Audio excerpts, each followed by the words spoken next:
안녕하세요. 저희 기획과제 광주미래 2050 전망과 전략 관련해서 이제 미래 세미나 첫 번째 이제 시작을 하겠습니다.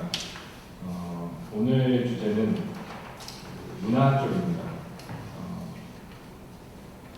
광주 문화 경제의 형성과 미래 방향이라는 주제로 서울대 지리학과 신혜란 교수님을 이제 초대했습니다. 멀리서 와주셔서 일단 박수 한번.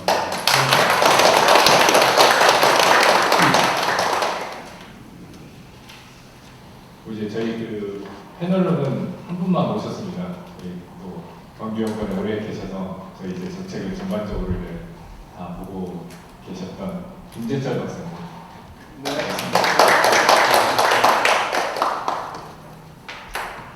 저희 신혜란 교수님은 제가 말씀드렸던 것처럼 여기 누가 도시를 통치하는가라는 광주를 이제 대상으로 한 책을 이렇게 쓰셔가지고 제가 이걸 우연히 봤다가 교수님을 한번 모셔서 이야기 한번 들어봐도 좋지 않을까 이제 해서 접촉을 했었는데 흔쾌히 또 와주셔서 이 자리에 오늘 세미나를 하게 되었습니다.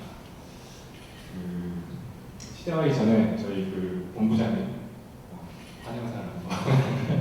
안녕하세요. 연구본부장 김기훈입니다. 이 자리는 이제 저희 연구원에서 상대적으로 의미 있게 생각하고 있는 기획연구, 기획연구 하나로 추진 광주 미래 2050, 흔히 이제 긍정적인 관점에서 광주 미래의 비전을 짜고자 하는 취지입니다. 그렇게 된다면 당연히 중요한 영역들도 색전으로 각 영역별로 세부적인 비전과 전략도 이렇게 구상해가야 되는데 한 축이 결국은 이제 문화도시 영역, 문화 비전을 있겠다는 생각이 듭니다. 그래서 이 문화 영역은 광주가 미래를 그리는 속도로 확장하고 재구성해 나가야 할 영역이라는 점에서 특별한 의미가 있는 것 같습니다. 그래서 오늘 좀 멀리서 와주신 신혜란 교수님께서 주시는 여러 가지 이렇게 제안이랄지 아이디어가 우리가 이 미래 2050을 완성하는 데 큰 도움이 되겠다는 생각이 들고요. 그런 측면에서 멀리서 또 귀한 글을 해주신 신혜란 교수님께 감사드립니다. 또 한 축으로는 또 우리 김재철 박사님 계시는데, 김재철 박사님 오랫동안 연구를 계시고 가장 큰 장점이 이제 우리가 통념적으로 얘기하는 빅피처, 큰 그림을 잘 그려주셨던 것 같아요. 아마 그런 맥락에서 미래 2050 계획에 대한 전체적인 체계랄지 큰 창에 대한 좋은 아이디어를 제공해 주실 것 같습니다. 좀 더 부연하자면 사실 오늘 오신 신혜란 교수님은 대면 처음 하지만은 신 교수님 시작은 석사 논문죠. 거기에 태백, 부산, 이런 광주 비교 연구를 하셔가지고 장소 마케팅으로. 예. 90년 한번했던 것 같은데 제가 이제 비슷한 건 아니지만 그 교수님 석사 논문 박사에서 한번 봤던 기억이 나요. 그리고 그 이후에 워낙 명성이 있으셔가지고 광주에도 가끔 모신다는 소문이 있어 광주에 들어오고 그러더라고요. 그래서 이제 그런 측면에서 이렇게 저는 이제 신 교수님 명성이랄지 또 이렇게 신 교수님이 연구 주요 대상으로 삼고 있는 영역에 관심을 갖고 있었는데요. 그런 얘기들을 같이 오늘 풀어주시면 우리 계획에 대한 도움이 될 것 같습니다. 기대를 해주신 신 교수님께 감사 다시 드리고 김재철 박사님께서 고마워 감사하겠습니다. 감사합니다.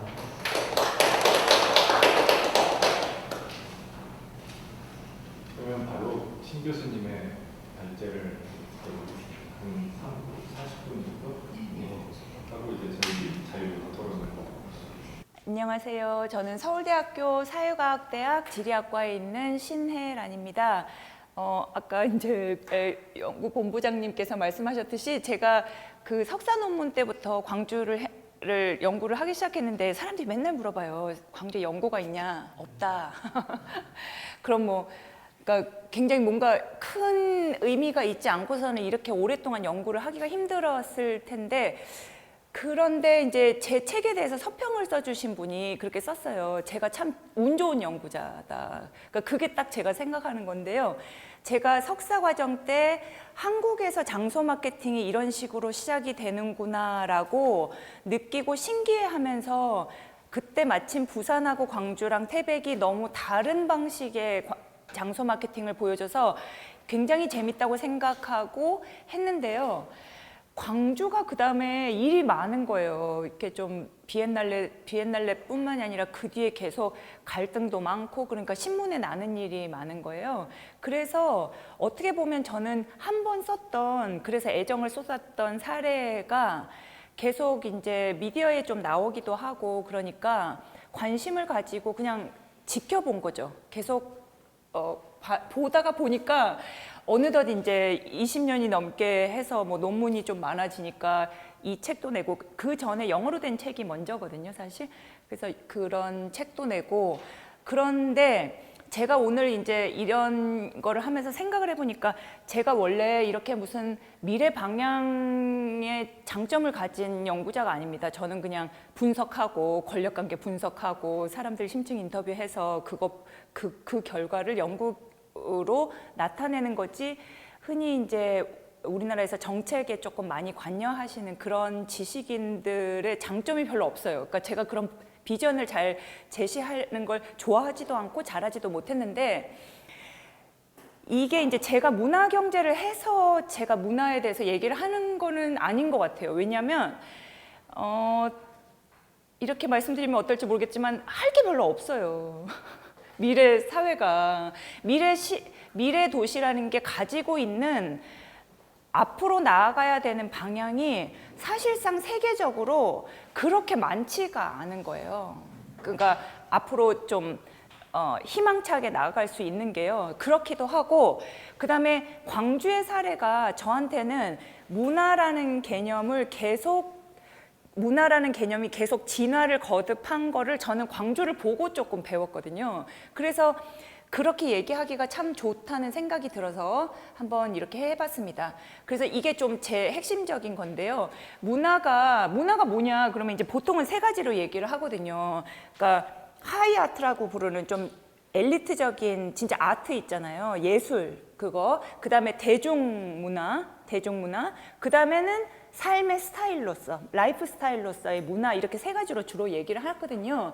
근데 거기에서 문화적인 게 뭔가, 문화적인 접근 그러면 이제 보통 사람들은 그게 뭔가 약간 예술적인 뭔가 느낌을 준다든지 좀 스타일리시하다든지 그런 거를 생각하시는데요. 사실은 경계를 허무는 것 같아요. 문화라는 것은. 그게 이제 예술의 역할이기도 하고 기존에 있었던 거를 계속 도전을 하는 거죠. 그래서 이제 그렇기 때문에 창조적일 수 있는 거고 그리고 요즘 같은 경우는 유연성 이런 게 굉장히 많이 강조가 되는 거죠.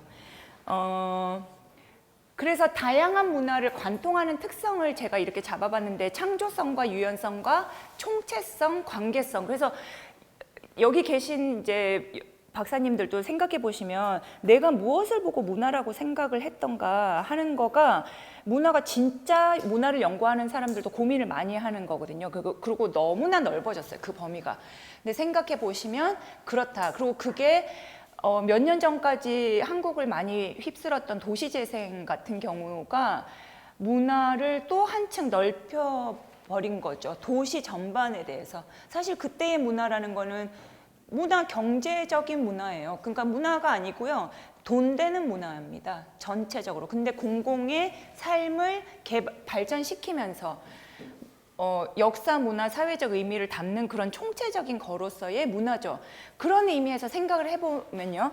제가 이제 광주 비엔날레를 봤을 때는 그러니까 이 장소 마케팅의 의미에서 봤었던 거거든요. 그때 아시아 문화 중심 도시가 된 거는 도시 재생이죠. 사실 아시아 문화 전당이 굉장히 중심이 됐지만 이거는 비엔날레에서 아시아 문화 중심 도시가 된 거는 그냥 하나의 아트 이벤트에서 도시 전체로 나아가는 좀 큰 부분인데 그럼에도 광주가 좀 특이한 게 뭐냐면 장소 마케팅은 사실 예술과 경제의 결합이거든요. 그죠? 그리고 도시 재생은 예술, 문화와 도시 발전의 결합입니다. 그럼에도 불구하고 아트 페어 같은 이렇게 예술 시장이 별로 발전을 안 한 거는 광주가 좀 특이하긴 한 것 같아요. 예, 조금 고집이 그런 안 하고 싶어 하시는 것 같아요. 그 다음에 유네스코 미디어 아트 창조도시 같은 경우에는 창조도시 혹은 창의도시라고 하는 이게 세계적인 이제 뭐랄까 세계적인 유행입니다. 그래서 유네스코에서도 이거를 많이 추진을 했었던 거고요. 그 다음에 이제 광주형 일자리를 보고 제가 아 광주 진짜 재밌다 이렇게 생각을 했어요. 왜냐하면 광주형 일자리를 많은 분들이 도시재생이라고 생각을 못 하시는데 이거는 그냥 진짜 도시재생이에요. 원래 원형이 폭스바겐에서 이게 그냥 일자리의 문제가 아니고요. 근데 우리나라에서 광주형 일자리로 한 거죠. 왜냐하면 일자리라는 게 중요하게 생각이 되니까요. 그 다음에 세계 고려인 대회 뭐 이거는 그냥 하나의 이벤트일 수도 있지만 제 생각에는 광주의 문화 경제 문화가 다문화로 당연히 확대가 돼야 된다, 될 것이다고 생각을 하는 게 있어요. 그래서 좀 더 약간 설명을 구체적으로 드리면 광주 비엔날레는 엘리트 예술 문화와 경제가 결합한 거죠. 그 다음에 아시아 문화 전당은 도시 전체 문화적 도시 재생이고 역사와 마케팅의 화해입니다. 제가 기억하기에 광주 비엔날레 초반에만 해도요 화를 내셨어요. 왜 5.18을 어디 감히 관광에다가 붙이냐. 그랬는데 지금은 되게 자연스럽잖아요. 그거를 통과하신 거예요. 광주에서 그게 같이 만날 수도 있다는 걸 하셨고, 그 다음에 유네스코 같은 경우에는 제가 보기엔 이게 조금 재미있는 건데 뭐냐면 광주 비엔날레랑 아시아 문화전당을 거치면서 그러니까 여기에 광주의 주요 행위자 그 액터 분들이 좀 발전을 하셨어요. 그분들이 자연스럽게 어플라이를 해서 따내신 게 유네스코 미디어 아트 창의 도시예요. 그래서 이거는 저는 약간 이렇게 장소 만들기의 기법으로 보고 싶은데 뭐 비슷합니다. 그 다음에 광주형 일자리가 거버넌스에 기반한 정말 도시 재생이고요. 그 다음에 고려인회 이주민은 이제는 이렇게 갈 수도 있지 않나? 인종, 국적, 젠더, 나이, 장애를 뛰어넘는 그리고 인간도 뛰어넘어요. 요즘 뭐 동물에 대해서도 관심 많으니까 그런 다문화로 나아갈 수 있지 않나. 왜냐하면 5.18 얘기하면서 항상 인권 이렇게 얘기하시는데요. 인권이 문화화된 지 됐죠. 전 세계적으로. 예.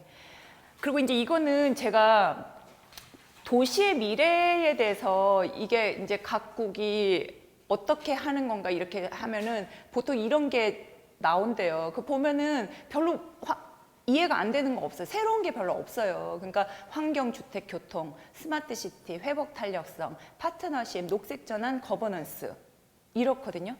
여기에서 별로 나아가지 않다는 거예요. 그러니까 예를 들어서 제가 얼마 전에 이제 스마트 도시 연구도 했어요. 그래서 세계에서 7개 다른 도시 비교 연구를 한 건데 제가 서울 스마트 시티를 했거든요. 근데 제가 그 연구가 굉장히 막 저의 관심을 사로잡지는 않았어요. 왜냐하면 그럼 지금 스마트 시티를 하지 덤 시티를 해요? 그렇잖아요. 스마트를 하지 그러면 스마트 하지 말자고 할 건가? 환경을 하지 그러면 환경을 없애면서 꼴뚜기에서 나오는 연기를 찬양할 건가? 그렇지 않다는 거예요. 그러니까 지금이 제가 말씀드린 건 뭐냐면 세계적으로 상상력이 거기서 거기다. 할 수 있는 게 별로 없고 그래서 문화가 휩쓸게 된 거는 경제적인 구조가 변하니까요. 그러니까 산업 구조가 변해버리니까 거기에서 문화가 좋아서도 아니고 문화를 외치는 사람들이 힘을 가져서도 아니고 사실은 어쩔 수 없이 별다른 대안이 없기 때문에 없이 택한 게 문화입니다. 이거는 AI가 발전하고 그러면 훨씬 더해질 거예요. 앞으로. 예, 더해지고 근데 이제 제가 이거 책에 넣은 제 그림을 중간중간에 좀 넣었는데 이게 이제 제가 이 얘기를 어떻게 광주를 보면서 든 고민을 한 거예요. 주로 제 아트인데요. 제 고민이 담긴 아트인데 그러니까 광주면 세계도시 얘기를 조금 넣으세요. 근데 광주에 있는 분들이 우리가 진짜 세계도시가 돼야 된다, 될 수 있을 것이다라고 생각할까요?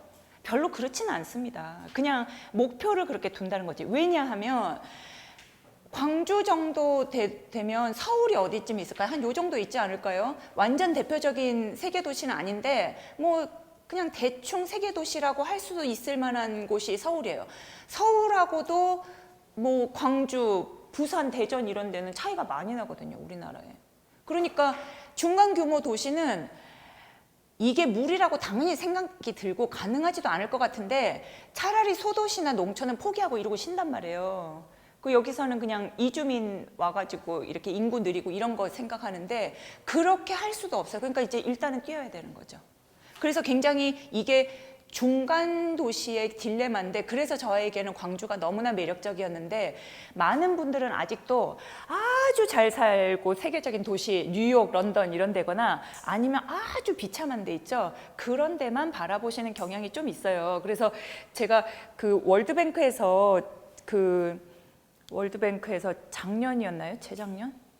기억이 안 나네. 재작년이었던 것 같은데 그때 이제 그 한국의 창의 도시를 선정해서 한다고 해가지고 부산하고 광주하고 또 한 군데 부천을 했었는데 부천을 하시던 분이 나중에 그만두셔가지고 광주랑 부산만 했거든요. 근데 그때도 그때 이제 코로나가 아니었으면은 거기에 이제 다른 나라 라틴 아메리카나 아프리카에 계신 분들이 대거 광주에 오셔서 둘러보시면서 여기에 그러니까 벤치마킹 할 것이 무엇인가 그런 거를 보는 그런 프로그램이었어요. 월드뱅크에서.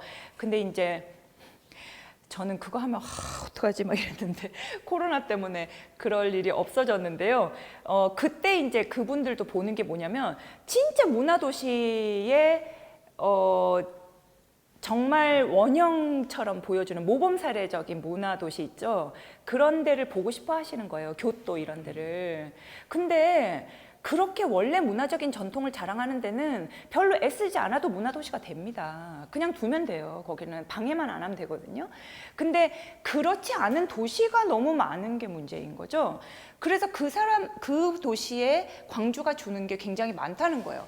그래서 이제 문화 경제가 이게 이제 광주에서도 많은 분들이 좀 갈등을 많이 겪었는데 주로 문화 쪽에서 선 분들은 문화적 가치를 보존해야 된다. 그리고 문화가 수단으로 전락해서는 안 된다고 얘기를 하시고 그 다음에 경제를 아무래도 우선시 하시는 분들은 문화가 경제 성장에 기여해야 된다. 그래도 지역 경제가 우선이다. 근데 이제 보통 분들은 그렇게 얘기하세요. 아니 문화 경제가 좋게 이렇게 화합을 하고 통합이 됐는데 왜 저렇게 하냐. 반드시 100% 싸우게 됩니다. 왜요? 예산을 결정을 해야 되거든요. 그러면 보면 예산이 들어가는 구체적인 항목을 정하다 보면 이게 그래도 문화의 본연의 것을 위한 것인지 이게 사실상은 경제를 위한 것인데 문화를 좀 갖다 붙인 것인지가 표가 나거든요. 그런데 제가 이 그림을 보시면은 이 경제 쪽 사람을 한 명 더 해놨잖아요. 왜 그러냐면 주로 경제 쪽이 좀 많아요. 왜냐면 이제 그런 걸 많이 생각을 하시니까 아무래도 도시 발전을 생각을 해야 되니까.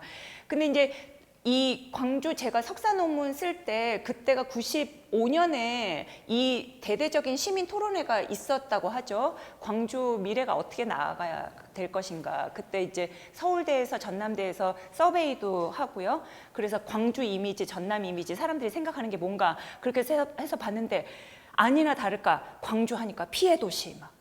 김대중 막 이런 거 1, 2등 나오고 그래서 사람들이 이래서는 안 된다 이래가지고 기업이 광주로 오지 않는다. 사실은 너무 답답하셨던 거예요. 그분들이 그 엘리트 분들이 왜 광주가 이렇게 계속 못 살아야 되는가. 중앙정부로부터 외면을 당하는 것도 있지만 기업으로부터 외면을 당한다. 그거는 도시 이미지의 문제다. 그래서 5.18 이미지를 벗어야 된다고 막 그분들이 주장을 하셨고 여기 이 테이블에 속하지 않았잖아요. 이분들은 뭐냐면 왜냐면 여기 초대받지 않은 거예요. 여기 이 엘리트 안에 들어가지 않은 분들이 왜 5.18이 왜 문제야? 도대체 뭐가 문제지? 그걸 바로 알리고 잘 발전시켜야지 하고 했기 때문에 광주 비엔날레가 나왔을 때 이제 좀 불만도 많으시고 했죠.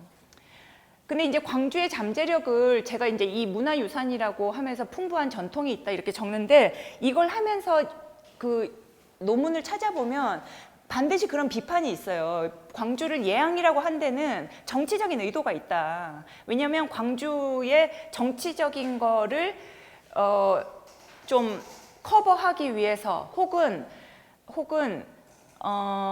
예향이라고 해서 그쪽을 좀 발전시켜야 되니까 그런 것도 있는데 이제 예술적 유산이 있죠. 뭐 오지호 작가 같은 분들 있고 근데 이제 이게 나중에 그 미디어 아트 크리에이티브 시티 할 때 이제 많이 쓰였거든요. 근데 저는 보고 조금 재밌다고 생각한 게 이 후기 인상파 인상주의 이거는 그거잖아요. 햇빛, 광주, 그죠? 근데 미디어 아트 할 때 광이니까 빛광이니까 이게 미디어 아트랑 어울리는 것처럼 이렇게 설명을 하시고 보는 분들도 이해를 하셨는데 이거는 LED고 광주는 햇빛이죠. 하여튼 좀 그래서 제가 어머 이렇게 막 머리를 잘 쓰셨네 막 이렇게 생각했어요. 근데 사람들은 그렇게 하면 또 잘 몰라요. 예. 그래서 이제 매력적인 게 있습니다. 분명히 문화유산지가 있고 저는 약간 광주에 오면은 조금 뭐라고 하지 패션도 좀 다른 것 같고 그리고 이제 그때 베니스 비엔날레에서 인포아트 세션을 하셨던 거 뭐 이런 그런 미디어 아트에 조금 뿌리를 찾으려면 찾을 수 있는 거죠. 그러니까 광주 비엔날레가 현대 미술을 하는 건데 이제 온 거잖아요. 그런데 지금에 와서 비엔날레 시작해가지고 진짜 오래됐잖아요. 그런데도 보면은 조금 신기한 건 뭐냐면 예술에 있어서 특히나 그렇게 지금은 비엔날레가 많아졌죠. 광주 비엔날레를 중심으로 해서 많아졌는데 어쨌든 현대미술을 그 당시 보기 드물게 서울 아닌 곳에서 국제적인 행사를 개최했던 거란 말이에요. 근데도 지금 대학에서는 아직까지도 전통적인 미술만 가르치시고 소위 말하는 비엔날레 키즈들은 비엔날레 보고 영감 받아서 자기네가 따로 공부해가지고 유학 가서 현대미술을 하시는 분이에요. 그 좀 신기해요. 그리고 아트페어 같은 거 막 하는데 아직도 미술 작품을 얘기를 할 때 가격을 얘기하고 흥정을 하고 그런 거를 아마 전국에서 제일 많이 쑥스러워 하신다고 저는 미술 하시는 분한테 들었어요. 그 정말 광주가 대단하다는 거예요. 이렇게 행사를 했는데도 불구하고 왜냐하면 그냥 전통적인 문화가 좀 있었다고 하더라고요. 그러니까 예술가들이 돈을 별로 얘기 안 하고 싶어하는 그래서 그런 게 꼭 한계라고 볼 수는 없고요. 특징이다. 받아들여야 되는 출발점. 지금까지 이렇게 한 데서 그런 특징을 보인다면 그래서 좀 낮은 상업적인 관심이 있다. 그리고 이제 5.18 기업 같은 경우는 사실 굉장히 큰 거였죠. 그러니까 비엔날레가 처음 시작한 것도 사실 5.18이었고요. 5.18을 지우려고 했다기보다는 좀 극복하려고 한 게 맞습니다. 그렇게 했고 그것 때문에 화가 난 사람들이 5.18을 더 정신을 넣으려고 굉장히 밖에서 노력하셨고 근데 이제 도시재생할 때 도시재생이 엄청 유행을 할 때 몇 분이나 제가 그 도시 이름을 밝히기는 좀 그런데 거기에 계신 분들이 저한테 이렇게 토로를 하시는 거예요. 우리 도시는 너무 특징이 없다는 거예요. 그러면서 뭐라고 하냐면 광주처럼 5.18을 겪은 것도 아니고 우리는 가진 게 너무 없다는 거예요. 그래서 제가 어머 선생님 광주 분들 들으시면 좋아하시겠어요. 그래서 왜냐하면 광주 분들한테는 5.18이 복잡하죠. 그러니까 그게 정말 너무 자랑스러운 역사이자 우리에게 너무나 많은 딜레마를 가져다 준 거고 오해를 많이 받게 했고 또 이거를 도시 발전을 하려고 그러니까 그때마다 사람들이 자꾸 광주하면 5.18만 떠올려가지고 안 되는 것 같다가 비엔날레를 하다 보니 어쩌다 보니까 또 방향이 같이 결합하는 쪽으로 갔단 말이에요. 근데 지금은 이런 역사가 지켜야 되는 자산인 게 정말 확실하고요. 그래서 도시재생을 할 때 그나마 괜찮았다. 제가 그나마라고 얘기하는 거는 광주가 위치가 안 좋아요. 진짜 그렇습니다. 그러니까 서울과 인천, 공항 근처든지 수변 공간이 있든지 그게 좋거든요. 그게 요즘은 또 그러니까 그냥 약간의 교과서 같은 거예요. 그거에 비하면 위치가 안 좋아서 그렇기 때문에 그럼에도 불구하고 그런 거죠. 그래서 이제 제가 광주 비엔날레 그 1회 때 이렇게 그 1회 때 대상 받은 게 To Forget이거든요. 이래서 사람들이 열받았다는 거잖아요. 그래갖고 안티 비엔날레를 열고 안티 비엔날레가 이제 이 무덤이 있는 망월동에서 만장을 설치해가지고 이 만장을 2018년도에 비엔날레에서 다시 겁니다. 그러니까 왜 그러냐면요. 안티 비엔날레가 한번 열리고 안티 비엔날레가 너무 잘 되니까 제일 잘 됐거든요. 그때 관람객이 많았어요. 안티였는데도 불구하고. 그러니까 안티 비엔날레의 디렉터를 다음 비엔날레 전체 디렉터로 임명을 하게 돼서 말하자면 안티 비엔날레가 계속 연장될 수도 있었는데 타협을 해버린 거죠. 근데 많은 사람들이 아쉬워하셨고 지금도 아쉬워하세요. 그렇기 때문에 2018년에 다시 한번 건개되는 거예요. 그러면서 그 비판 때문에 시민이 참여도 좀 많아진 거죠. 그리고 제가 보기에 비엔날레가 정말 많이 기여를 한 게 뭐냐면 지금 여기 계신 선생님들께서 기억하시는 게 어떤 건지 잘 모르겠지만 비엔날레 그전에는 광주 5.18에 관련한 것이 곳곳에 있었어요. 그러니까 어떤 분 말씀대로 그냥 광주 전체가 기업 공간이라고 여기저기 막 일이 많았기 때문에 근데 그게 그냥 일반적인 사무실로 쓰이고 약간 방치되어 있고 이러다가 갑자기 아트가 들어오면서 이거를 전시 공간으로 만들 수 있게 된 거예요. 그거를 이제 현대 미술가들은 생각을 하는 겁니다. 그래서 많이 개발을 한 거죠. 그래서 도시 공간이 진짜 탐구되고 개발된데 제가 이게 좋아하는 게 제가 공간 전문가여서가 아니고요. 공간을 적극적으로 활용하는 게 정말 큰 자산이 된 세계적인 흐름이에요. 그때 마침 광주도 그렇게 할 수 있었던 거예요. 왜냐하면 현대미술이 들어왔고 국제적인 감각 때문에 그런 걸 영향을 좀 받았고요. 그래서 많은 곳이 이제 의미를 담을 수 있었기 때문에 도시재생으로 가기가 너무 괜찮았다는 거죠. 근데 이제 여기서 중요한 거는 국가 정부가 지원을 많이 해준 거잖아요. 그러니까 우리나라가 광주도 그렇지만 지방 도시가 서울을 제외하고는 재정 자립도가 너무 낮아요. 진짜 너무 낮기 때문에 우리나라가 발전 국가여서 발전 국가는 뭐예요? 그 국가의 경제 발전을 위해서 다른 거를 좀 수단시하면서 끌고 가는 거잖아요. 그때 도시 발전도 사실은 수단시 되죠. 근데 수단시 꼭 하지 않더라도 중앙 정부가 너무 중요한 거예요. 재정 자립도가 낮으니까 막 50% 안 되는 데가 태반이고 지금 이번에 가장 낮게 나온 데는 10%인가 정말 깜짝 놀랐는데 그럼 뭐냐면 할 수 있는 게 아무것도 없는 거예요. 국가 정부가 지원을 해주냐 마느냐 그 결정에 모든 운명이 달려져 있는 거죠. 광주도 사실은 그랬어요. 그래서 국가의 지원을 받으려고 지원서를 내서 거기서 결정이 되느냐 마느냐에 많은 분들이 매달렸어요. 그래서 그분들이 저한테 호소하셨어요. 너무 우리는 중앙정부에 대해서 사실 옛날처럼 막 그렇게 반감을 가지는 건 아니라고 하더라도 중앙정부랑 지방정부는 항상 약간의 긴장은 늘 있거든요. 그런데 저렇게 기댈 수밖에 없다. 그렇게 말씀을 하셨는데 그게 또 꼭 나쁘지는 않아요. 그러니까 꼭 좋지는 않죠. 그러니까 계속 매달리게 되니까. 근데 그렇게 어차피 이렇게 해야 되는 공모를 통해서 공모 정치거든요. 우리나라 대한민국은 진짜 이 대한민국의 도시 발전이 공모를 통해서 거기에서 이기는 위너들이 다 이렇게 가져가는 식인데 그 정치에서 많이 단련되셨어요. 저는 그런 게 되게 중요하다고 생각하는 편이거든요. 왜냐하면 액터가 발전하는 거는 계속 가니까요. 네.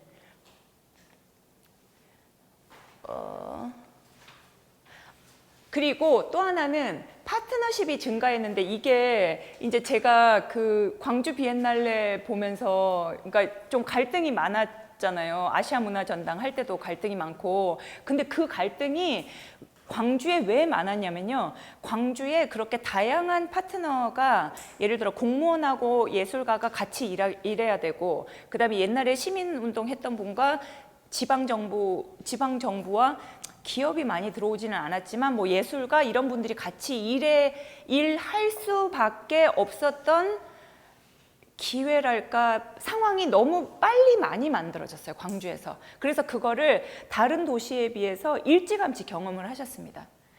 많이 하고 이제 나중에 보니까 미디어 아트 여기서는 또 LED 산업하고 협력이 중요하더라고요. 근데 LED 산업이 예술에 관심이 없는 거예요. 있겠어요? 그 돈이 얼마 안 되니까. 그러니까 또 예술가들하고 부딪힌다기보다는 예술가들이 굉장히 불만이 많은 거죠. 우리가 미디어 아트라고는 하는데 너무나 협력을 안 해준다는 거예요. 근데 제가 이렇게 말씀드리면 그분들이 화내시겠지만 그런 거를 경험할 필요도 없었던 다른 도시하고는 진짜 차이가 많이 나요. 그러니까 거버넌스, 흔히 말하는 요즘은 거버넌스를 민주주의의 거의 상징처럼 얘기하잖아요. 근데 저는 약간 많이 회의적인 편인데 훈련을 많이 하시게 된 거죠. 그리고 이제 교육이나 뭐 디지털 환경 이런 데서 조금 강점이 있죠. 기스트 이런 데가 잘 나가니까요. 그래서 소프트웨어 산업 이런 것도 잘 하고 계셨다. 그래서 제가 생각하기에 광주가 가지고 있는, 그러니까 이거는 거기 월드뱅크에서 저한테 물어봤어요. 광주가 가지는 독특함이 뭐냐. 그렇게 물어봤을 때 제가 이제 고유의 역사와 기억의 장소, 기억 공간이다. 그리고 제가 기억 장소라고 잘못 얘기했는데 기억 공간이라고 제가 얘기를 하거든요. 기억 공간이 정말 중요합니다. 예전에는 그 우리나라가 한국 전쟁 이후에 먹고 살기 바빠서 사람이 죽는 게 사실 별게 아니었어요. 그러니까 사람 몸값이 그렇게 크지가 않았던 거예요. 근데 요즘은 한 사람이 죽은 게 정말 전 국가의 큰 문제가 될 수 있잖아요. 그리고 사람들은 거기에 의미를 담죠. 이 사람이 죽은 거, 이 사람이 죽고 나서 방치해둔 거, 도대체 이거는 누구의 무책임이냐 이렇게 따지잖아요. 그러면서 최종 단계가 뭐냐면 항상 기억 공간을 만들려고 합니다. 근데 기억 공간이 만드는 게 쉽지가 않아요. 그러니까 여기에서는 5.18이 그 상징적 힘이 이미 가져왔기 때문에 만드는 게 그나마 쉬운데요. 보통 대구에서 지하철 참사 같은 거 나잖아요. 그 지하철 참사로 사람들이 그냥 죽은 거죠, 무고하게. 거기는 정치적인 뭐도 없어요. 근데 10년을 싸우셨어요. 그거 조그맣게 하나 만든다고. 굉장히 예민해 하세요, 기억 공간에 대해서. 그렇기 때문에 역사를 다루는 데 있어서 그것만큼 또 효과적인 게 없습니다. 제가 문화 거버넌스, 그런데 거버넌스에서를 제가 왜 회의적으로 생각하냐면 이게 사실은 정부가, 중앙정부, 특히 국가가 자기네가 부족하기 때문에 만들어진 게 거버넌스거든요. 뭐가 부족하냐면 자금이 일단 부족해요. 왜냐하면 인프라를 건설하는데 이렇게 돈이 많이 들 거라고 생각을 못했어요, 옛날에는. 그래서 모든 국가들이 지금 빚을 너무 많이 지고 있거든요. 그 다음에 정당성이 없어요. 왜 없냐면 지금 사람들은 국가에 충성을 다하고 그러나요? 아니죠. 약간 소비자처럼 대하잖아요. 내가 세금 냈으니까 그만큼 나에게 서비스를 해라. 그런데 정부에 비해서는 시민사회가 조금 그나마 약간 그 시민들의 신뢰를 받는 거예요. 그리고 기업은 돈이 많죠.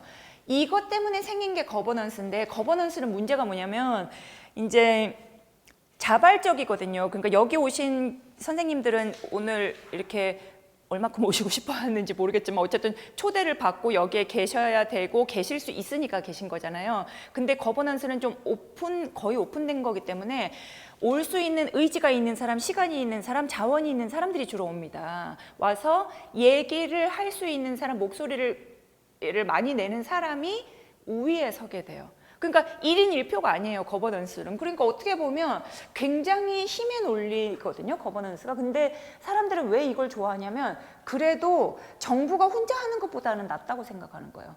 요즘 사람들은 국회의원도 내 대표라고 뽑아놓고 그 사람 못 믿거든요. 그리고 내가 직접 참여하기를 바라는 거고, 시장도 뽑아놓고 저렇게 시정을 하는 거를 나를 대표해서 한다고를 못 믿어요. 그러니까 계속 보는 거죠. 보는데 그나마 나랑 비슷한 시민사회에 있는 분이 같이 막 목소리를 해주고 그러니까 좋은 거예요.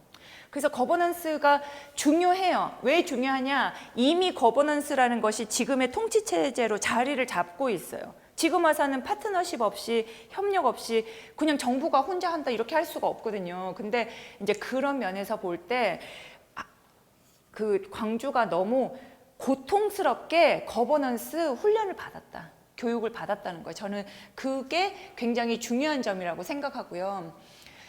그리고 이제 도시 공간이 이미 조금 기반을 많이 마련하셨어요. 그거를 특히 약간 그 사람들이 처음에는 알 수 없는 그런 뭐라 그러죠? 그 현대 미술 있잖아요. 현대 미술은 막 의미를 붙이면 다 말이 되고 아니면 또 말이 안 되잖아요. 그러니까 그런 게 공간을 만드는 데 되게 좋아요.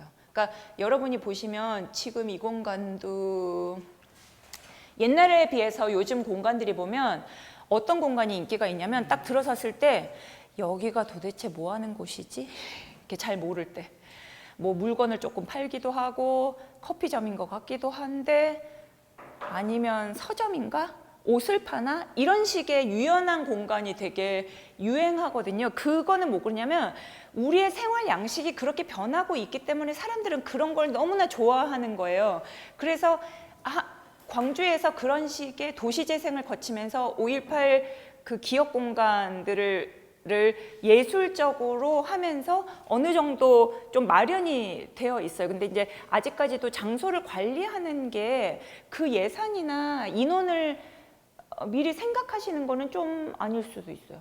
그리고 이 아시아 문화 전당도 처음에는 막 맨날 신문에 뭐 이거 잘 안 된다고 뭐 사람 별로 안 온다고 그러는데 제가 보기에는 되게 훌륭한 공간이 되고 있거든요. 지금도 그런 과정인데 문화 복합 공간으로 활발해요. 좀 너무 커서 약간 휴먼 스케일이 아니어서 좀 안 잡히는 건 있는데요.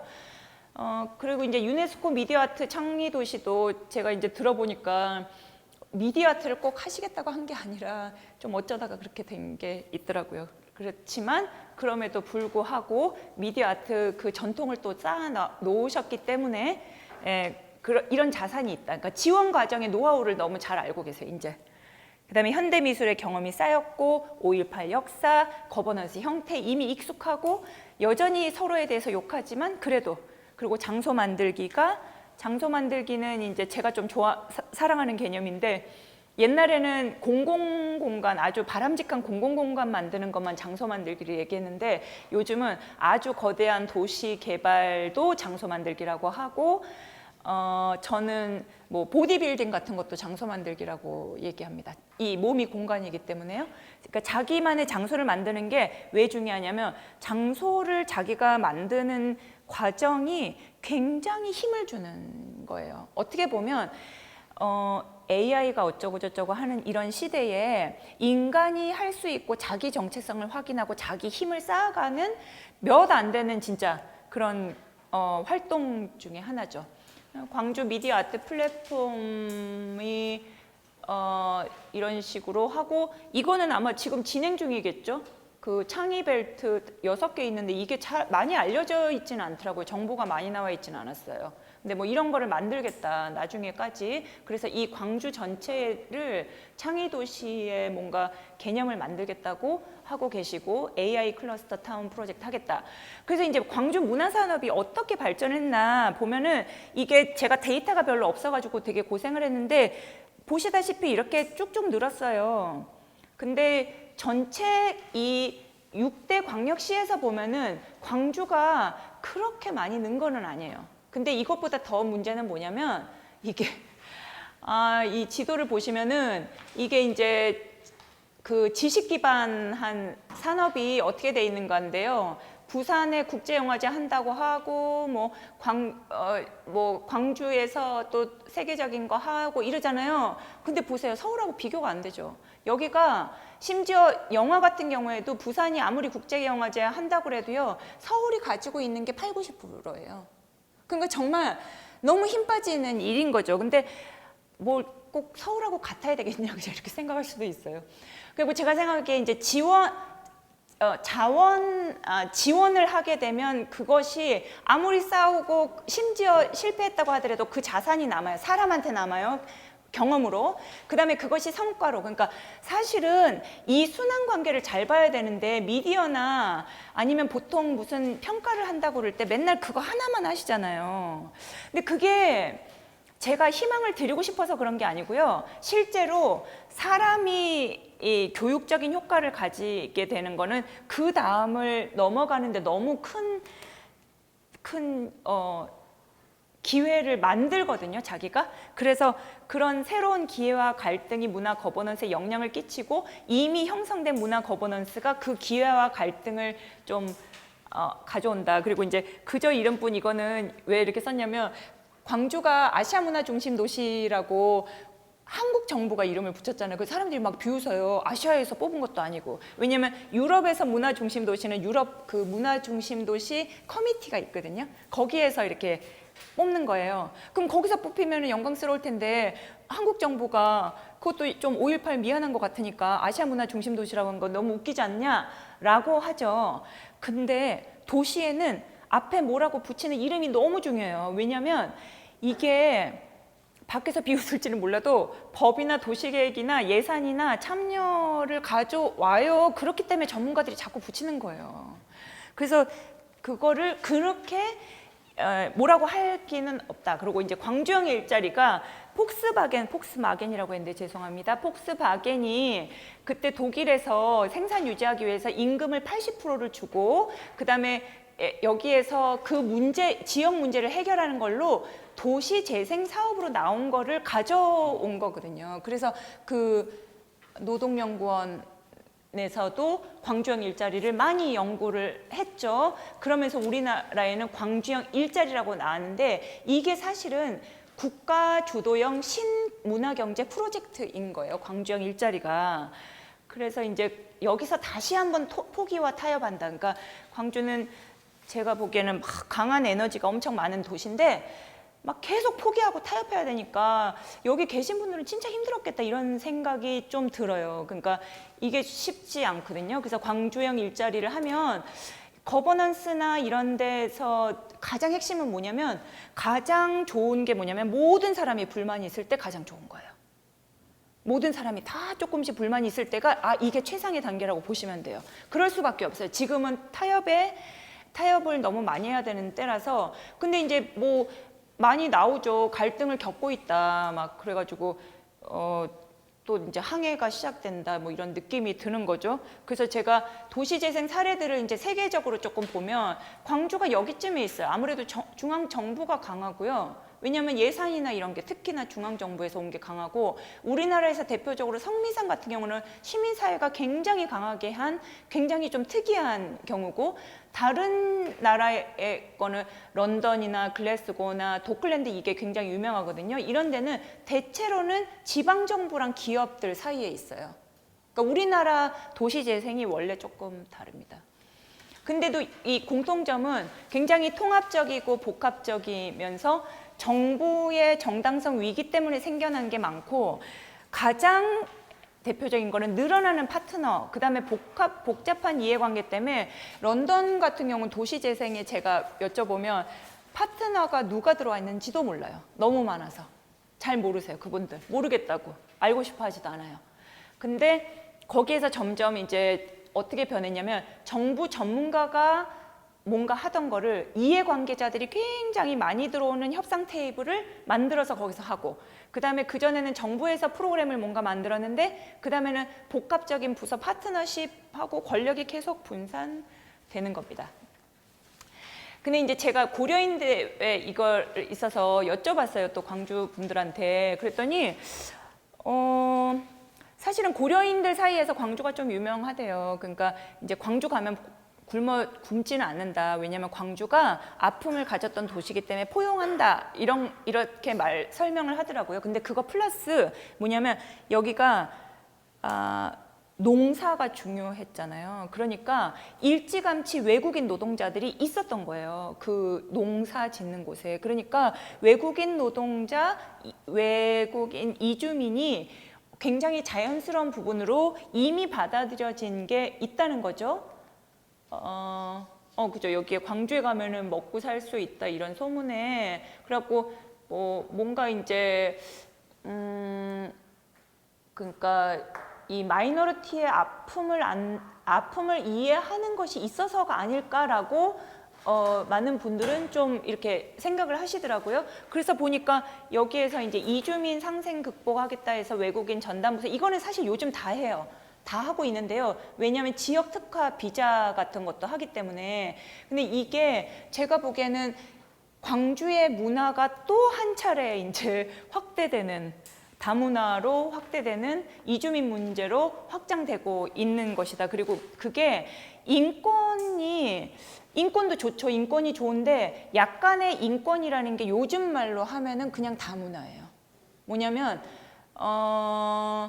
나에게 정말 큰 피해를 주지 않는 한 너의 존재와 권리를 인정하겠다는 거거든요. 그러니까 그런 식으로 조금 표현이 바뀔 수 있지 않을까. 그리고 이제 아시아 문화전당에 제가 가보면 요즘 제가 좀 놀라는 게 뭐냐면 너무 익숙하세요. 거기 다른 나라 아시아 분들이 와 계시는 거에. 그래서 와, 여기는 정말 아시아라는 게 있구나. 아시아의 교류가 이루어지고 있구나. 이런 느낌이 들거든요. 그리고 이제 재외 동포청을 유치하려고 노력을 했다는 거 보면 다문화에 이제 굉장히 많이 관심을 가지시고 있는 거죠. 그래서 저는 참 바람직한 일이 네, 그렇습니다. 예, 그래서 제가 이거는 영어 책, 저거는 통찰인 거 여기서 마치겠습니다. 일단 예.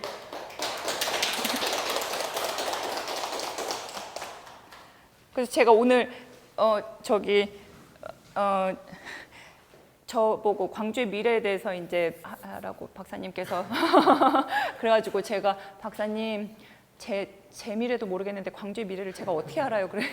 그러니까 이제 그 여기 계신 선생님들께서 광주의 미래에 대해서 이제 본격적으로 생각을 해보시려고 하는데 그 계기를 제가 좀 주면 좋겠다고 해서 제가 사실은 보통 이제 연구 결과를 발표하는 것보다는 조금 더 자유로운 느낌으로 이것저것 생각하는 대로 제가 던져놓은 상태니까 지금 여기 계신 선생님들도 그때그때 들었던 생각을 같이 얘기해 보시면 출발점으로 좀 유용하지 않을까 생각합니다. 예. 저희 그 김재철 박사님이 그 패널 토론을 해주시기 전에 김기용 박사님이실까요? 먼저 나가시나요? 되시나요?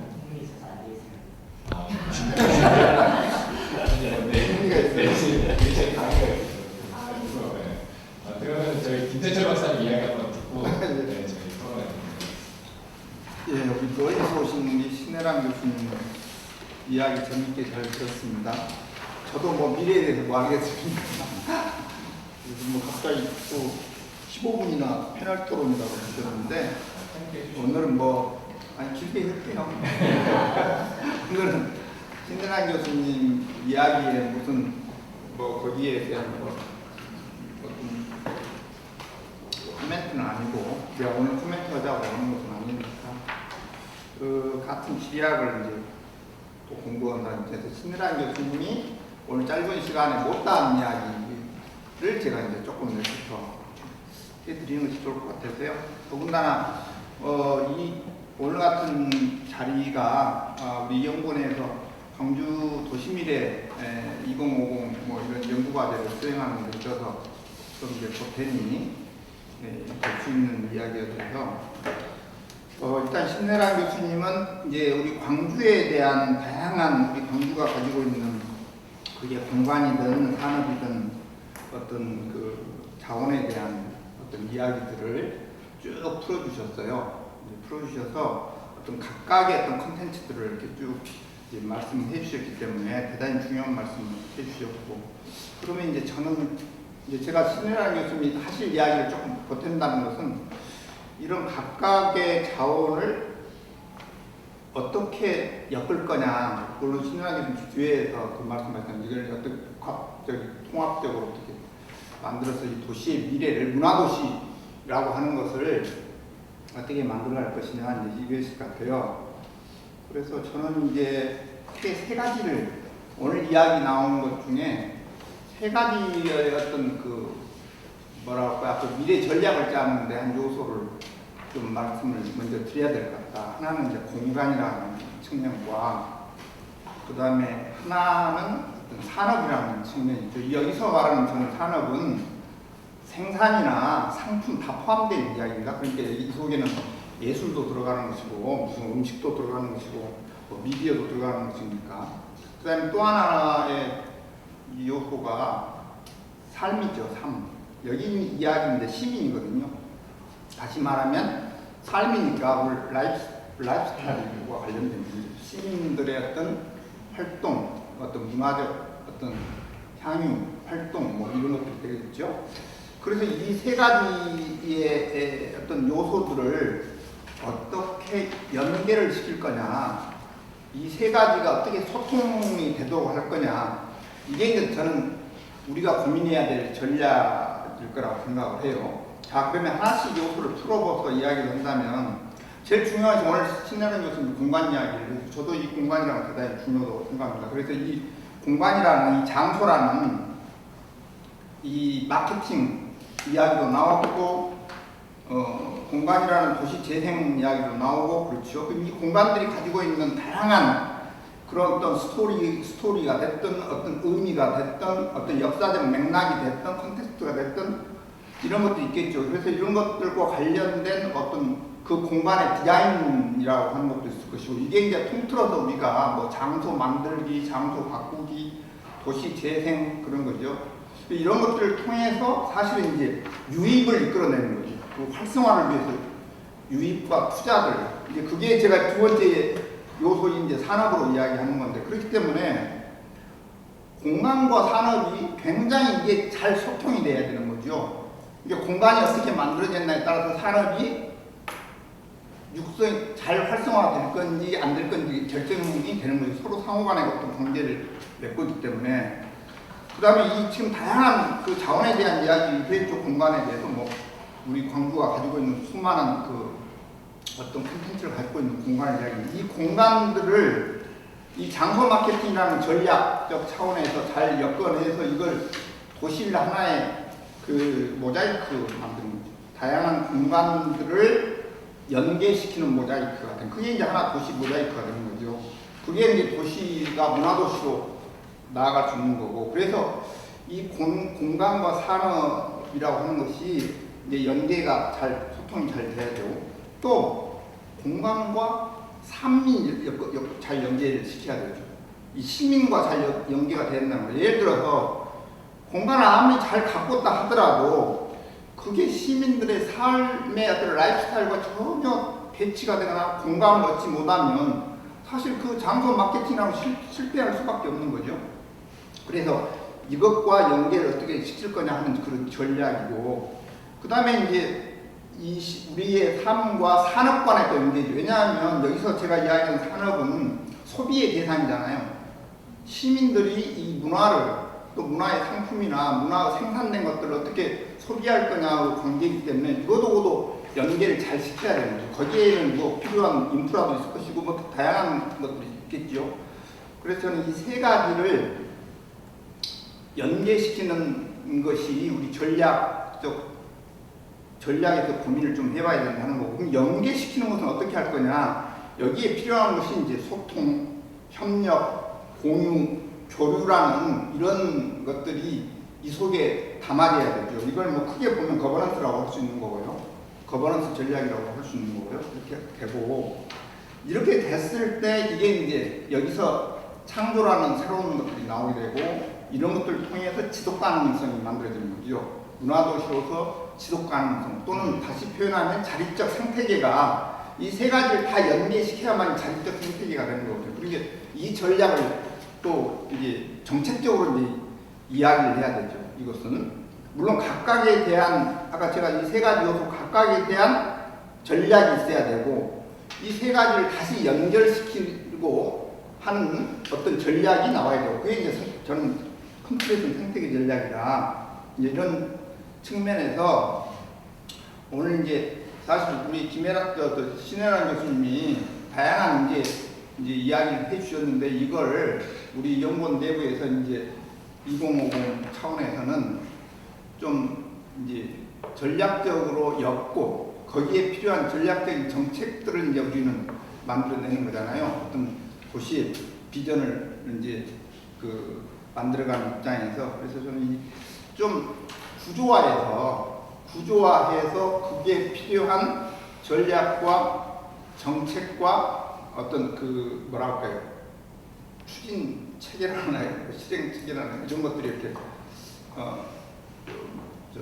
설계가 되면 그게 광주가 문화도시로서 될 것 같습니다. 그래서 뭐 저는 이 자리에서 뭐 다 광주에서 사는 사람으로서 어떤 자원에 대한 한계나 문제점을 굳이 뭐 제가 이야기할 필요는 없을 것 같아서 이런 구조화 이런 이야기를 좀 드리고 싶어서 덧붙였습니다. 교수님이 하시고 싶은 네, 이야기를 잘 조금 예. 덧붙여서 말씀드렸네요. 네. 저희 그 신입 박사님들은 어떻게 잘 들으셨습니까? 네, 궁금한 사례는 아까 말씀해 주신 부분 사실은 저도 이제 광주에서 오래 살기도 했는데 저는 환경공학을 좀 전공을 했고 문화나 이제 이런 카테고리 내에서 특히 5.18에 대해서 잘 몰랐었거든요. 입사한 지 2개월 정도 돼가지고 그분을 너무 잘 찾아보면서 아무튼 여러 가지 좀 사건도 많은 것 같기도 하고 그러면서 교수님께서 좀 5.18에 대한 기억이나 이런 거에 대한 가치에 대해서 더부터 가야 할 그런 부분들에 강조를 해주신 것 같아서 그러면은 그러니까 제가 이야기한 5.18이라고 하는 기억을 사람들이 되게 애도하고 애석하게 생각을 해왔던 것 같아요. 직접 과학관이 그리고 최근에 이제 축제와 같은 분위기로 좀 바꾸려 하는 것 같은데 교수님 보시기에는 이런 분위기 전환의 어떤 방향성이 좀 어떨까요? 아, 맞다고. 네. 구체적인 예를 들어서 그 5월 같은 경우가 이제 그런 일이 발생했는데 5월에 막 조선대학 같은 경우에는 원래는 뭐 축제를 하면 안 되는 5월 자체가 애도의 달이라고 좀 저도 이번에 알았어요. 근데 조선대학교에서 뭐 축제를 했는데 그게 좀 막 기사가 될 정도로 왜 5월에 축제를 하냐 이런 식이 나왔거든요. 저는 보면서도 이게 문제인가 이런 또 생각이 들긴 했거든요. 근데 네. 이 과거 이런 히스토리들을 좀 보니까 이게 문제라고 문제가 될 수도 있겠구나 하는 생각이 좀 들어서 거기에 답이 어디 있겠어요. 아, 근데 이제 광주에서 그런 게 있을 때마다 논란이 일어나는 과정이 저는 중요하다고 생각해요. 왜냐면 아마 제가 모르긴 해도 옛날에 이제 광주 분들이 그런 말씀하셨거든요. 아무리 막 무슨 얘기를 하다가도 너는 1980년에 뭐 했냐 이 얘기면 이제 다 끝난다는 거예요. 다 이제 그러면 이제 살아남은 자의 죄책감은 기본으로 깔려 있고, 근데 살아남은 사람 중에서 그때 당시에 뭐 했나에 따라서 많이 있다고 하는데 그때는 아마 왜 5월에 축제를 하면 안 되지 이렇게 생각을 해도 말을 못 했겠죠. 근데 이제 지금은 축제를 한번 열어보기도 하고 5.18과 결합시켜보기도 하고 그거를 돌아가신 분들이 많다고 해서 무조건 슬퍼하기보다는 뭐 좀 승화시켜서 이렇게 즐거운 나의 자랑스러운 걸로 할 수 있기도 하고요. 그리고 또 하나는 이제 제가 아까 이거 하면서 조금 걸렸던 게 뭐였냐면 환경이 제가 모르긴 해도 젊은 세대는요, 광주에 계신 젊은 세대도 마찬가지일 거예요. 5.18에 대한 관심이 훨씬 떨어지고 그 대신 환경에 대한 관심이 훨씬 높을 거거든요. 근데 제가 광주에 정말 환경 문제 있잖아요. 좁은 의미에서. 그런 환경 문제에 대해서 많이 연구를 해본 게 사실 없어가지고 뭘 넣어야 될지를 몰랐어요. 근데 그게 생각해 보시면 지금에 있어서 환경은 옛날에는 그게 이데올로기였다면 지금은 문화에 가까워요. 그러니까 나의 스타일에 가까워요. 그러니까 나의 많은 본캐와 부캐가 있으면 그 부캐 중에 하나가 환경 아끼는 사람이다. 이런 걸 약간 내가 옷 잘 입는 사람이다라고 별로 다르지 않게 생각하는 거예요. 그래서 그런 의미로 접근을 할 수도 있지 않을까 생각합니다. 제가 빠뜨린 것 같아서. 근데 환경이 정말 세대간 차이가 너무 많이 나는 분야거든요. 그래서 지금 이렇게 한 5, 60대 되시는 그 박사님들이 아직도 주도하시는 그런 데를 가보면 예를 들어 스마트 도시 얘기를 해도 진짜 환경이 없어요. 그게 스마트 도시가 지금은 세계적으로 스마트 도시나 에코 도시가 같은 걸로 쓰이거든요. 근데도 한국에 계신 분들은 여전히 스마트, 진짜 테크놀로지에 기반한 스마트 도시 열심히 해서 저기 동남아시아에 수출해야지 약간 이렇게 생각하세요. 근데 그게 젊은 세대 간 차이가 진짜 제가 답을 하다가 좀 역으로 썼는데 다음 좀 5월에 축제를 하느냐 마느냐는 우리나라 원래 좀 그런 게 있었거든요. 그러니까 이제 나라에 슬픈 일이 있으면 코미디 프로그램 못하게 하고 그게 꼭 나쁘다기보다 그냥 그런 문화가 있었어요. 그런 뭐라고 그러죠? 그런 전통이 있었는데 그게 요즘은 또 많이 없어졌잖아요.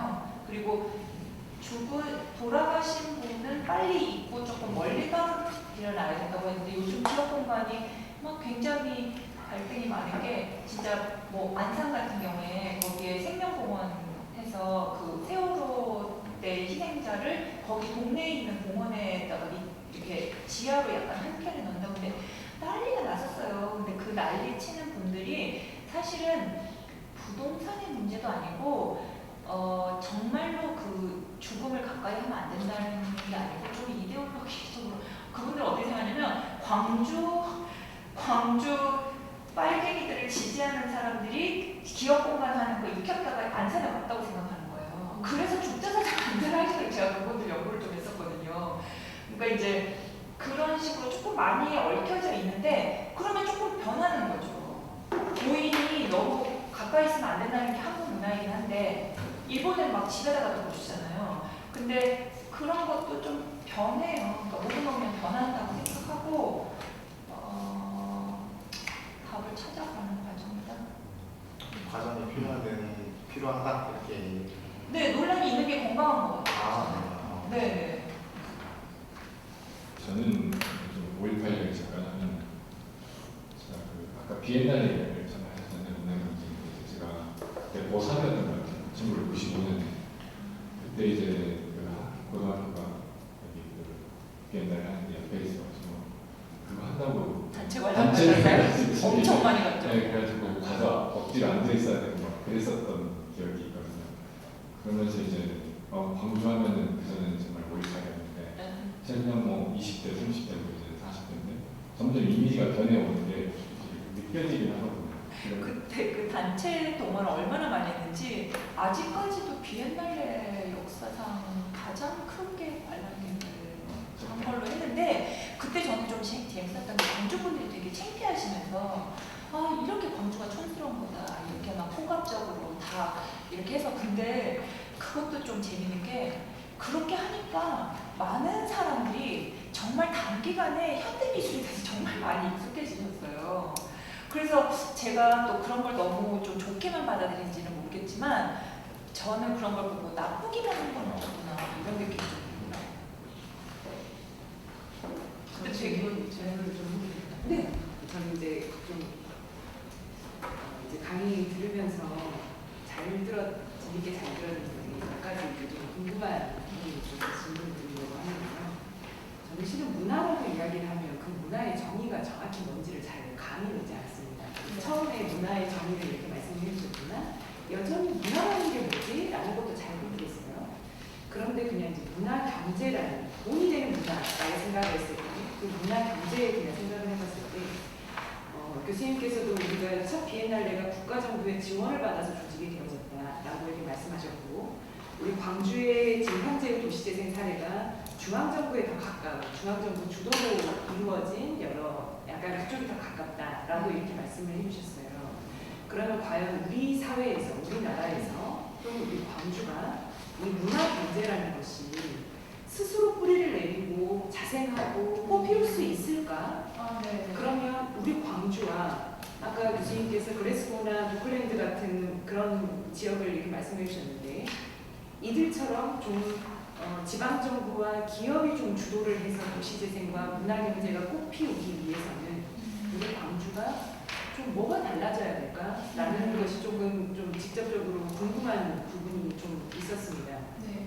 일단 그 질문이 하나가 있었고요. 두 번째 질문을 한꺼번에 드리자면 우리 광주는 그 지금 PPT 앞쪽에서 중간 규모의 도시잖아요. 네. 물론 저희 광주도 서울처럼 뉴욕처럼 런던처럼 엄청난 도시가 되고 싶은 마음은 있지만 불가능할 것이라고 생각을 하면 적어도 이 문화적인 측면, 문화 경제적인 측면에서 우리 광주의 산은 어떻게 가야 할까? 중소도시로서 세계적인 도시는 아니나 우리 중소도시로서 우리 광주가 좀 어떻게 가야 할까? 그러면 그 중간 도시가 우리가 좀 벤치마킹 해볼 수 있는 그 사례가 조금 어디가 있을지 중간 도시로서의 그런 사례를 좀 이제 교수님께서 더 많이 보셨을 것 같아서 제가 좀 그렇게 두 가지의 질문을 좀 드려보고 싶습니다. 네, 감사합니다. 그 첫 번째랑 두 번째가 좀 연결되어 있다고 생각하는데요. 우리 광주의 문화는 어떻게 할 것인가. 근데요, 그게 사람마다 다르거든요. 그러니까 어떤 사람은 광주시가 관심이 없습니다. 내 마을이 관심이지. 아니면 내 집일 수도 있고요. 지금은 또 많은 사람들이 전 세계를 생각해요. 그러니까 우리나라를 생각하는 게 도대체 무슨 의미가 있나. 아프리카에서는 사람들이 죽어나가고 있고 저기서는 또 전쟁을 하고 있고 그러니까 자기가 중요하게 생각하는 그 스케일이라는 게 굉장히 다양할 수 있어서 여기에 계신 분들은 도시가 진짜 그거 특히 광주연구원으로 독립하고 나서는 이제 광주 전남도 아니고 광주를 생각해야 되잖아요. 근데 거기에서 꼭 도시가 독립적으로 한다고 해서 그게 자립성을 뜻하는 건가? 그렇게 말하면은 여기에 작은 규모의 자기네 그룹이 막 하고 싶은 우리 골목을 잘 살리고 싶은 사람들은 도시의 지배당한다고 생각할 수도 있어요. 그러니까 이제 그게 행정적으로 우리가 도시를 얘기를 하니까 그런 거다. 일단 이제 그 말씀을 드리고 싶고 그래서 이제 중앙정부한테 기대는데 근데 어떻게 보면 기업한테 많이 얽매이는 것보다 좀 나은 것 같기도 해요. 제가 볼 때. 그러니까 좀 촌스러워지긴 하는데 덜 상업적이 되는 게 확실히 있거든요. 그래서 잘 모르겠지만 기왕 이렇게 된 거를 받아들여야죠. 일단 받아들이고 가야 돼요. 그러니까 예를 들어 광주가 국가의 지원을 받았기 때문에 게다가 국가가 마침 그때 국가 전 세계를 상대로 하는 이 국제적인 이벤트를 가져왔는데 그거를 광주에다가 호스트를 하게 한 거잖아요. 그러니까 그런 기회가 조금은 빨리 오고 성급하게 왔다. 그래서 나쁜 점은 뭐냐면 우리 힘으로 자립해서 한 것이 아니기 때문에 굉장히 과정이 매끈하지 않아요. 점점점 우리가 이렇게 한 게 아니라 막 억지로 하는 거예요. 그래서 막 갈등도 겪고 이렇게 하는데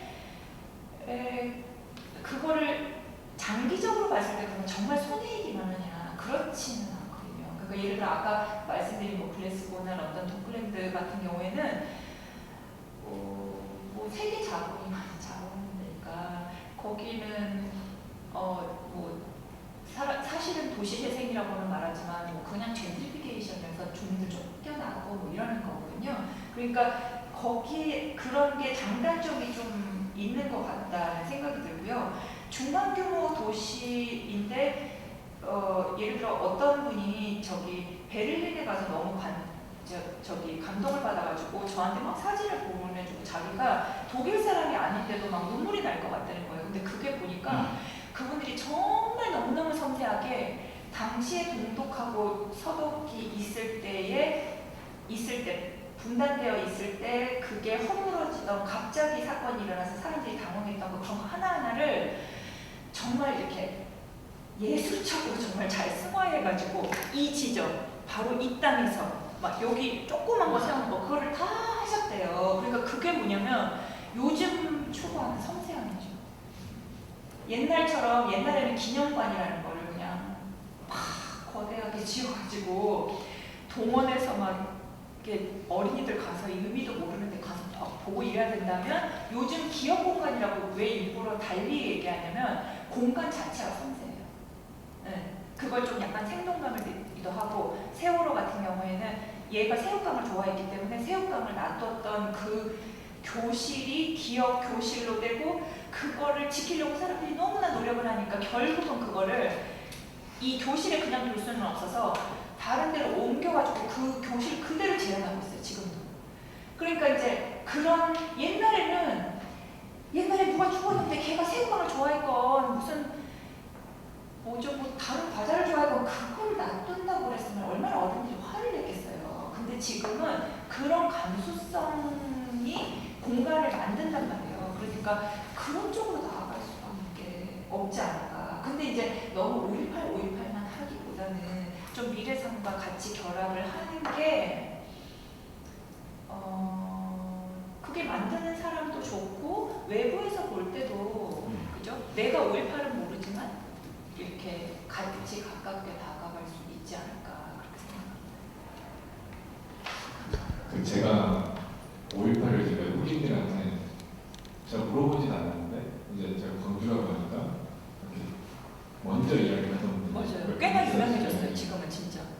한 명은 이제 그 원어민 여자. 네, 자기가 이제 광주에서 2년 동안 있었다.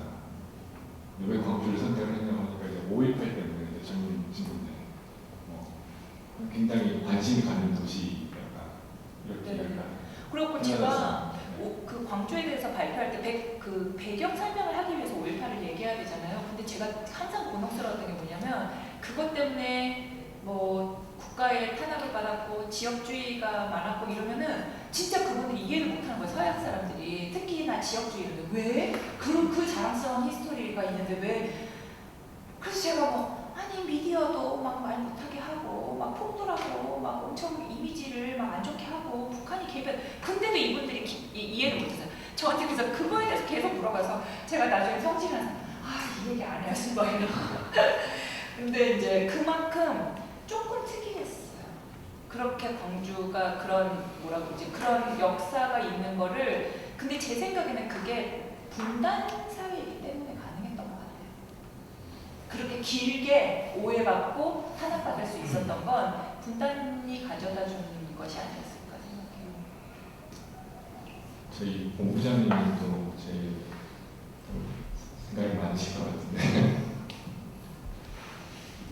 교수님 말씀 어떻게 보면 광주에서 문화력 이걸 핵심적인 부분을 중심으로 이렇게 명료하게 잘 전달해 주셨다는 생각이 있는데 뭐 이렇게 명료해서 보시는데 이렇게 복잡하게 따지고 보면 이 문화와 또 이렇게 지역적인 상황들을 종합적으로 고려를 해야 하는 그렇지 못한 데서는 일종의 이렇게 뭐 이렇게 다른 사람들의 인식의 차이 뭐 이런 것들이 있을 수 있겠죠. 이런 생각이 특히 저 같은 경우는 교수님께서 발표해 주셨던 관련된 여러 가지 개념이랄지 인식의 틀 이런 부분하고는 약간 좀 차이가 좀 있는 것 같아요. 그래서 그런 부분에 대해서 일단 거리가 있다 이런 생각이 들고요. 한 가지 이제 좀 궁금해. 우선 궁금한 게 이제 문화와 관련된 다양한 일종의 프로젝트 내지는 다양한 행사에 수도 있는데 뭐 비엔날레 있고 뭐 문화중심도시 조성 사업이고 환경 일자리 이걸 이제 본격적인 측면들을 도시재생이나 이런 관점에서도 이렇게 바라보시는 거잖아요. 근데 이제 뭐 복합적인 영역이 분명히 있겠지만 이것을 도시재생이라는 관점으로 뭔가 이렇게 규격을 한다면은 사실 이 버드 프로젝트 그리고 지역에서 다양하게 전개되어 있는 이 실험적인 대안 사업이겠죠. 뭐 대안적인 정책들의 어떤 이 본질적인 의미 이런 것들이 달리 섞일 수 있겠다. 뭐 이런 측면도 많이 들거든요. 그런 측면에서는 예를 들어서 이제 문화도시 구성 사업, 특히 이제 문화 전당 이건 도시재생적인 요소도 있는 것이지만은 이 부분은 근본적으로 이렇게 다른 차원에서 봐야 된다는 생각이 들거든요. 아직까지 이제 20년이 됐는데 처음 시작했던 20년 전과 지금 상황에서도 그 문화도시 조성 사업에 대한 의미를 그리고 이제 그것들을 지역에서 이렇게 수용하면서 뭔가 이렇게 재구성된 결과물을 것이고 이 도시재생이라는 관점이 너무 이렇게 부분적인 영역이지 않는가 이런 생각이 들어요. 그러니까 큰 세 가지 영역이 복합적으로 있는 것이죠. 국가 사업이기 때문에 광주에서 전개되는 이 문화적인 프로젝트를 통해 가지고 대한민국 문화 국가 이미지를 한번 만들겠다는 측면도 있는 거고요. 또 한편으로는 일종의 이렇게 거기 이제 문화 산업 문화 경제가 접목될 수 있는 지점들인데 이러한 문화 경제를 토대로 해가지고 뭐 이렇게 지역 간의 유기농 발전을 어떻게 이렇게 균형 발전 체계 만들어 볼 것인가 특히 이제 국가 균형 발전이라는 실험적인 목표가 있었던 거고요. 또 한 측면으로는 이 광주를 대상으로 했던 근본적인 이유에서 나오는 목표인 거지만은 광주가 갖고 있는 역사적인 경험들 그리고 다양한 가치들을 이러한 프로젝트를 통해 가지고 보편화시켜보자 이런 취지가 있기 때문에 이것을 특정 영역을 대상으로 한 특정 지역을 대상으로 한 도시재생 프로젝트, 도시재생적인 어떤 사업 이렇게 봤을 적에는 거기에 둘러싼 다양한 의미들이 너무 이렇게 하나의 의미로만 뭐 이렇게 한정되지 않는가 이런 생각이 든다는 거죠. 그래서 저는 이제 일단 뭐 이렇게 궁금해하는 거 한번 여쭤볼게요. 이렇게 말씀해 주셨던 중요한 사업들을 도시재생이라는 측면에서 바라보는 이유들은 어디에 계신 거죠? 그게요. 그 도시재생이 우리나라에서는 국가가 특히나 문재인 정부에서 제도화를 했기 때문에 그게 약간 국가의 도시재생 프로그램이라는 그 틀이 있는데 원래 도시재생이라는 것 자체가 대안이에요. 대안적이고 왜 대안적인 거냐면 그 전에 도시 재개발 같은 거 생각해 보시면 도시 개발, 재건축, 재개발 이런 게 굉장히 포괄적이거나 아니면 서민들을 막 몰아내거나 자본의 이해를 충족시키거나 이런 걸로 왔기 때문에 그리고 역사 같은 거는 다 그냥 고유의 역사 같은 거를 무시하고 굉장히 천편일률적인 걸로 도시 발전을 가다가 세계적으로 거기에 대한 대단한 반성이 들고 비판이 많이 일고 해서 도시재생이라는 게 나왔거든요. 근데 지금은 제가 도시재생이라고 말씀드린 거는 굉장히 광범위한데 요즘 이제 그 뭐라고를 학자들이 얘기하냐면 하도 도시재생이 광범위하니까 그렇게 말하면 도시 발전, 도시 개발, 도시 정책하고 다를 게 뭐냐. 그냥 일반 명사가 된 거예요. 그 모든 거를 아우르는. 그래서 본부장님 말씀 맞아요. 그 안에 정말 복잡한 얘기가 뭐 지역 균형도 들어가 있고 대안적인 요소도 들어가 있고 근데 그거를 제가 말하는 도시재생은 역사를 포함해서 역사를 존중하는 의미에서 주민 참여도 시키고 해서 물리적인 환경뿐만 아니라 주민들의 삶의 질을 총체적으로 강화시키는 거를 도시재생이라고 가리켜서 얘기를 한 것 같아요. 근데 저는 왜 도시재생이라고 했을까? 왜냐면 아시아문화전당이 그냥 한 건물이 아니라는 거죠. 자꾸 아시아문화전당만 얘기하는데 그게 아니고 정말 이 도시 전체를 좀 잘 해보려고 했던 것이고 그러다 보니까 도시재생이 진짜 모든 걸 포함했어요. 일자리가 사실은 도시재생의 정책 기반가들은 궁극적인 목표가 일자리 창출이에요. 뭐 역사를 뭐 존중하고 시민 참여도 하지만 그래서 궁극적으로는 일자리를 만들면 좋겠다는 게 그분들 바람에 항상 일관되게 그러니까 일자리 문제도 되는 거고 다문화도 그래서 이제 저는 함께해서 그냥 얘기하는 대로 도시 재생을 조금 폭넓게 얘기를 한 거였고 일자리만의 문제가 아니다 한 건물만의 문제가 아니다 그거를 이제 강조하다 보니까 장소 마케팅은 진짜 비판을 많이 받는 거거든요. 장소 마케팅이 주로는 정말 자본에 의해서 됐어요. 근데 그 이유는 뭐냐면 그게 애시당초 처음부터 시작한 특히 영국 같은 경우에 미국에 비해서는 정부가 강하다고는 하지만 그래도 기업이 강해요. 그러니까 한국하고는 좀 상황이 좀 많이 다르죠. 교수님 말씀해 주신 영역과도 관계는 되겠지만 우리 이제 비전 2050이 전체적인 체계를 어떻게 좀 만들 것이라는 취지에서 문화 영역이 그 비전 영역에서 중요한 중심축 하나로 강조하게 된다면 우리가 이제 뭐 한번 판단해봐야 지는 있는 것 같더라고요. 말씀도 많이 드렸지만 뭐 광주를 아시아문화 중심 도시로 만들겠다는 그런 비전이 좀 이렇게 큰 비전이잖아요. 그게 이제 비전일 수도 있는 건데 이런 것을 어떻게 좀 이렇게 판단할 것인가 문제가 우리한테는 되게 중요한 것 같아요. 20년 전에 출발했던 목표와 취지 그리고 20년 지난 지금에서 여전히 문화 영역에서 광주가 지향해야 할 도시 비전은 아시아문화 중심도시 조성이라는 측면에서 아시아문화 중심도시로 가야 되는 건지 만약에 그게 유효하다면 그걸 채울 수 있는 콘텐츠는 어떻게 구성돼야 되는 건지 교수님이 말씀하셨듯이 당연히 이제 문화 영역에서 뭐 다양한 가치를 구성했을 적에 문화를 통해서 경제적인 가치를 만들어내는 것들은 주요한 문화 역할이기도 하는 거잖아요. 그렇게 본다면은 이러한 비전 속에서 문화 경제의 영역들은 어떻게 우리가 좀 재세팅이 돼야 되는지 이런 부분들이 좀 중요하게 사고가 돼야 될 것 같아요. 그렇기 위해서는 좀 더 광주는 이 문화가 논의되는 지점들이 단순하지가 않거든요. 뭐 5.18도 들어있는 거고, 지역이라는 것도 들어있는 거고, 순수하게 정치라는 영역도 있는 거고, 또 이제 문화를 둘러싼 다양한 의미 해석들이 있기 때문에 그런 것들을 어떻게 우리 비전에서 문화도시의 어떤 의미와 상으로 만들어낼 것인가, 이게 좀 이어지는 고민을 많이 해봐야 될 것 같아요. 그러니까 사실 그렇거든요. 2022년인가 김지철 박사님하고 광주 문화도시 비전 2030을 계획을 수립을 하면서 시민들에게 1000명 이상에게 이제 물어본 게 있어요. 광주에서 생각하는, 시민들이 생각하는 문화도시는 뭔가. 이게 이제 우리 막 문화예술, 문화공간, 뭐 문화산업 이게 절대 아니더라고요. 그건 이렇게 수없이 관련된 조사를 했을 때 이쪽에 이렇게 경향들이 뚜렷하게 있어요. 시민들은 이 좋은 관계를 문화라고 생각하는 거예요. 광주가 갖고 있는 공동체적인 자산을 활용해서 시민들 간의 좋은 관계를 형성하는 게 정말 문화도시다. 이렇게 생각하는 지점들이 있거든요. 그만큼 이제 문화를 시민들이 수용하는 방식, 의미를 수용하는 방식이겠죠. 이게 이제 광주는 좀 다양하게 분배되어 있는 부분이 있다.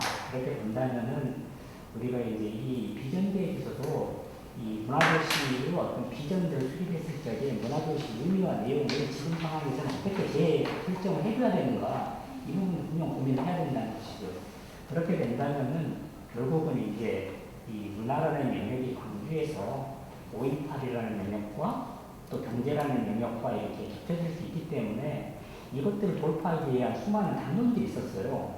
이 문화고 경제화라는 담론도 있었던 거고, 좀 더 구체적으로는 5.18은 문화화도 있었던 거고, 그게 넘어가가지고는 5.18을 경제화라는 담론들을 어떻게 실현할 것인가, 이런 것들이 한 번 이렇게 얘기가 되지만 지속적인 내용들을 풀지 못했던 이유는 무엇인가, 이런 부분에 대한 진단들이 세밀하게 돼야 된다는 것이죠. 그러니까 우리는 이렇게 비전 계획에서도 단지 그냥 뭐 문화 영역, 사회 영역, 정치 영역 이런 것들을 세팅해놓고 관련되어 있는 사업들을 가다가 이렇게 안 치는 것보다는 좀 더 이렇게 진지한 관점들을 준비하는 게 우리한테는 지금 필요치 않는다는 생각이 들더라고요.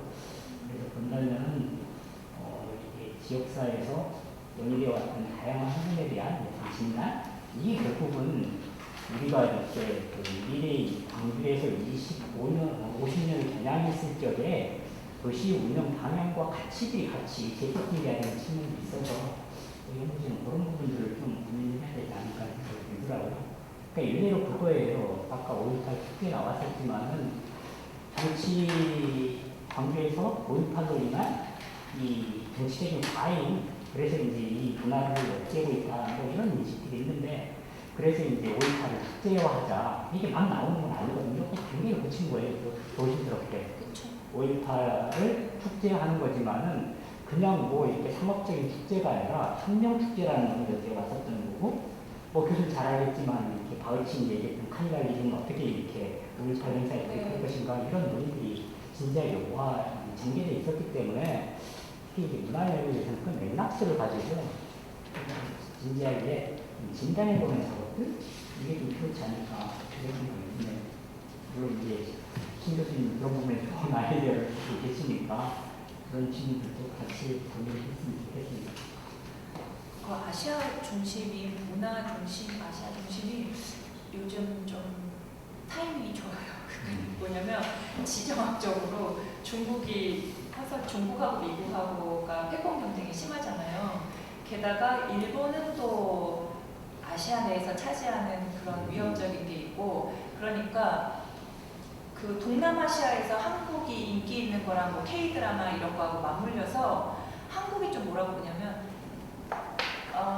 문화 가지고 그나마 조금 약간 중립적인 거예요. 이걸 중국에 가져가도 이거 뭐하고 일본에 가져가도 이거 뭐하니까 한국에다가 넣자, 뭐 이런 얘기가 좀 나와요. 그래서 근데 그 전에 이미 광주가 아시아에서 국가 폭력에 때문에 생긴 희생의 조금 네트워크의 중심이 있더라고요. 이미 되었더라고요. 그죠? 그러니까 그런 거하고 다문화랑 이런 아시아의 중심, 지정학적으로 인한 약간 중립적인 이런 존재, 이게 다르지가 않다 이런 생각이 좀 들어요. 그런 가능성이 있는 타이밍이에요, 사실. 그리고 동남아에서 오신 분들도 많을 거 아니에요, 이 중에서도, 그죠? 그냥 고려인만이 아니라 그러니까 이제 예술가만 할 게 아니라. 네. 그런 부분도 되게 중요하죠. 아시아 문화 중심 도시라는 것을 뭐 미래에 지속적으로 가져가야 할 문화 영역으로 도시 비전을 한다면 항상 논쟁이 되고 있는 아시아성 이것을 한번 재정비해 주는 게 필요하죠. 이제 뭐 이게 조금 더 기존의 틀과는 다르게 아시아성을 뭐 중앙 정부 차원에서도 뭐 제시하는 논의들도 있긴 하던데. 이 뭔가 이렇게 문화를 가지고 다양한 뭐 지구적인 문제, 뭐 이렇게 도시 문제 해결할 수 있는 뭐 혁신성, 뭐 이런 게 이제 아시아성하고 결합시키더라고요.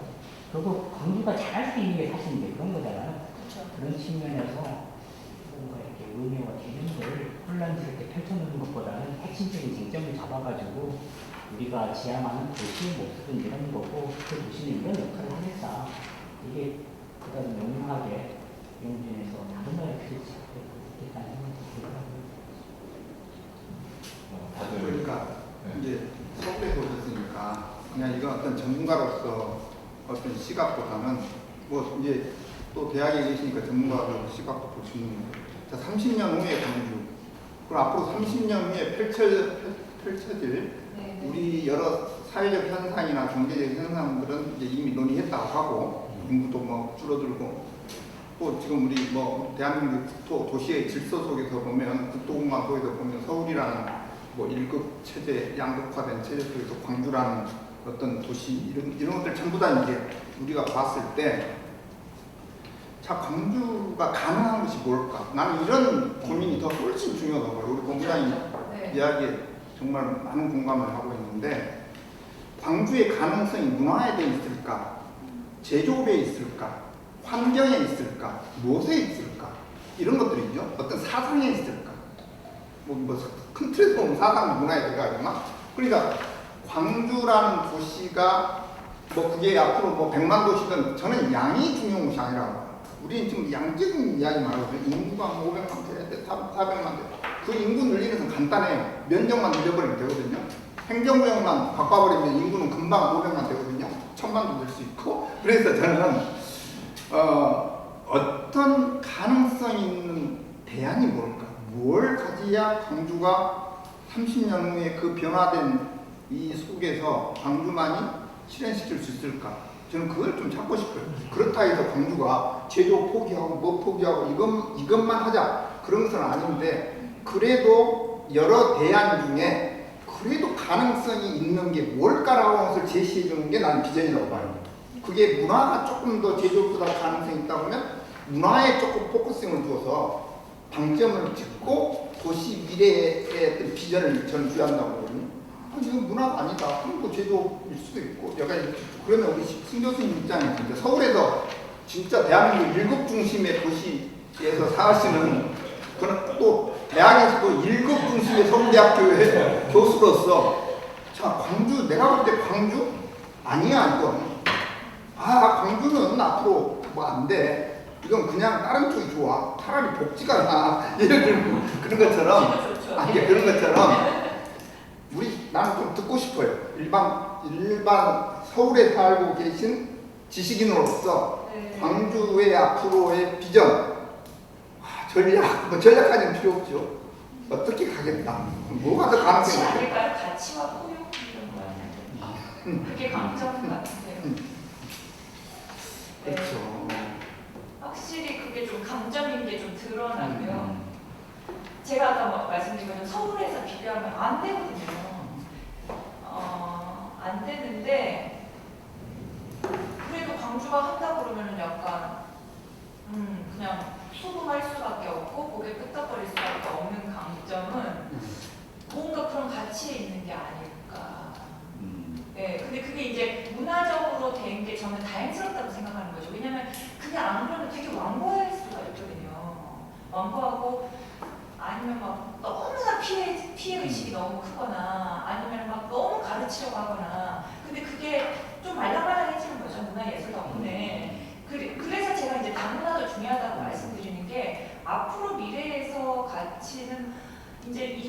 데리고 보면 또 한 차례 굉장히 난리가 날 거예요. 지금 와서 서두르고 있는 것만 봐도 알 수 있어요. 미리 하지 않고 하는데 우리나라가 얼마나 그 동화를 많이 강요하는 사회입니까? 막 여기 왔으면 한국 사람처럼 해라. 막 김치도 담가야 된다. 저도 안 담그면 김치 막 이주민으로 담그라 그러고. 그러니까 이제 그런 게 아니고 아시아에 베트남 사람이 왔으면 베트남에 대해서 배우고 필리핀 사람이 왔으면 필리핀에 대해서 배울 수 있는 마음의 여유가 좀 있어야 되는데 옛날 세대들은 굉장히 방어적인 민족주의 때문에 막 외세가 막 적이다 막 이랬다면 젊은 세대는 좀 나아지는 듯 했는데 이제는 나르시스트적인 민족주의로 막 가는 거예요. 그래서 막 국뽕이 얼마나 근데 뭐 굳이 그럴 필요가 있겠나. 그러기에는 우리는 너무 잘 살아가는 거죠. 잘 살니까 여유를 가지고 정말 다른데 못 사는 사람들을 가슴 아파하고 전쟁 때문에 죽어나가는 사람들을 가슴 아파하고 동물에게도 연민을 가지고 이런 걸 보여줄 수 그러니까 광주만이 아니라 할 수 있는데 광주가 한다 그러면 조금 더 포기하는데 이거 진짜 말은 밖에서 보게. 네. 다른 동료 교수님도 좀 그런 시각을 갖고 계신 분들이 많으니까 물론 광주를 구체적으로 이야기는 안 했지만 뭐 평상시에 이렇게 뭐 학회에서나 뭐 교수님과 여러 지방에 있는 교수님과 만나는 과정 속에서 광주라는 도시는 그런 도시였으면 좋겠다. 뭐 이런 것들 지금 말씀하신 그런 가치 중심의 어떤 그럴 거라고 생각해요. 제가 그렇게 특이한 건 아니에요. 결국 무슨 뭐 민주주의, 인권, 평화, 뭐 다양성, 뭐 이주 이런 거 지겠네. 옛날에는 이제 그게 민주주의였고, 그죠? 네. 근데 요즘은 약간 이제 이 부분에 또 가치가 또 이제 무거움이 심하니까 무겁고 뭔가 이렇게 유연한 그렇게 가야 되는 거거든요. 근데 그게 또 이제 광주에서 보면은 제가 다른 데하고 이렇게 하면 말씀하시는 게 훨씬 뭐랄까 말씀을 잘하시고 깊으세요. 그러니까 저는 그런 토론회 장을 많이 열어보는 게 좋잖아요. 왜냐면 요즘은 그 평생교육에 대한 관심이 너무 많으셔가지고 정말 저는 왜 저런 분들이 저렇게 같이 앉아서 책 읽고 토론하는지 잘 모르겠어요. 대학 교수 때도 너무 그렇게 하고 싶다는 건데 AI가 점점 이렇게 발전하고 우리 삶을 파고들면 인간이 할 수 있는 게 그거밖에 없잖아요. 그거가 중심이 되잖아요. 그리고 그게 좋죠. 그렇게 해가지고 정말 인간만이 가질 수 있는 그런 창의적인 생각도 하고 근데 그거의 강점이 전통적으로 있으신 게 아닐까 저는 좀 그런 생각이 들거든요. 솔직히 말씀드리면 이 정도면 서울에서는 괜찮다 싶은데 광주에서는 꼭 문제가 돼요. 그래서 말씀을 하세요. 막 굉장히 막 밝혔다. 굉장히 괴로워하세요. 그리고 저는 가끔씩은 야, 이 정도면 그냥 넘어가도 충분히 비판적이 괜찮은데? 뭐 이런 생각 말씀 못 드리죠. 제가 그렇게 얘기하면 이제 막 안 좋습니다. 그래서 그냥 가만히 있는데 지켜보고 있는 편입니다. 강점이 이미 있으신 거죠. 네. 저희가 며칠 전에 저희 연구진끼리 이야기를 하다가 특히 저희 문화를 담당하고 계시는 김광욱 박사님 지금 그래서 아시아성 뭐 이런 비슷한 이야기를 했습니다.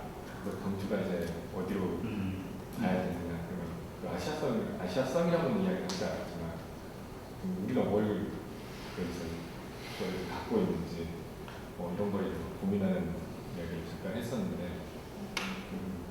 교수님이 이렇게 쭉 이렇게 이야기를 비엔날레부터 해주시면서 결국 이제 지금의 종착점, 그러니까 현 시점에서는 다문화, 고려인 뭐 이런 이야기 해주시고 그리고 이게 쭉 20년간 쌓아온 거 아닌가 올해부터 시작하면 지금 오랫동안 쌓아왔지만 그런 생각이 들고 지금 이제 뭐 저희 이제 기획까지 하는 입장으로서는 굉장히 이제 머리가 많이 아픈 상황, 각 분야별로 이런 문제가 있습니다.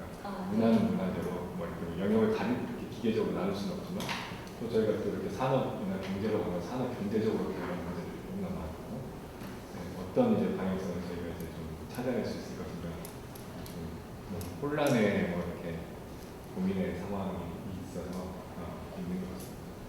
근데 제가 또 도시계획 박사님께서 계획이 또 바뀌고 안 지켜지라고 만든 거라서 그러면 이제 도시 계획을 하고 계획을 세우는 입장에서는 이거를 그냥 이렇게 쫙 매끈하게 뭔가 하나로 통일됐으면 하는 바람이 늘 있단 말이에요. 우리 그런 욕구가 있잖아요. 근데 그게 정말 원래 잘 안 지켜지고 더 안 지켜지는 시대에 살고 있거든요. 근데 이제 그게 그냥 시작점이라고 생각하시면 될 것 같아요. 그래서 던져주신다고 같이 시민들과 고민해본다. 그죠? 그렇게 생각하시면. 김동준 박사님 혹시 궁금하신 사항 있으신가요? 말씀하십시오. 저희 소감 말씀해 주시면. 부분에서 예. 네, 저는 그 교수님께서 하신 말씀이 좀 공감되지 않는 부분이 좀 있어서 네. 뭐 스마트 도시는 환경을 좀 외면하는 경향이 있다.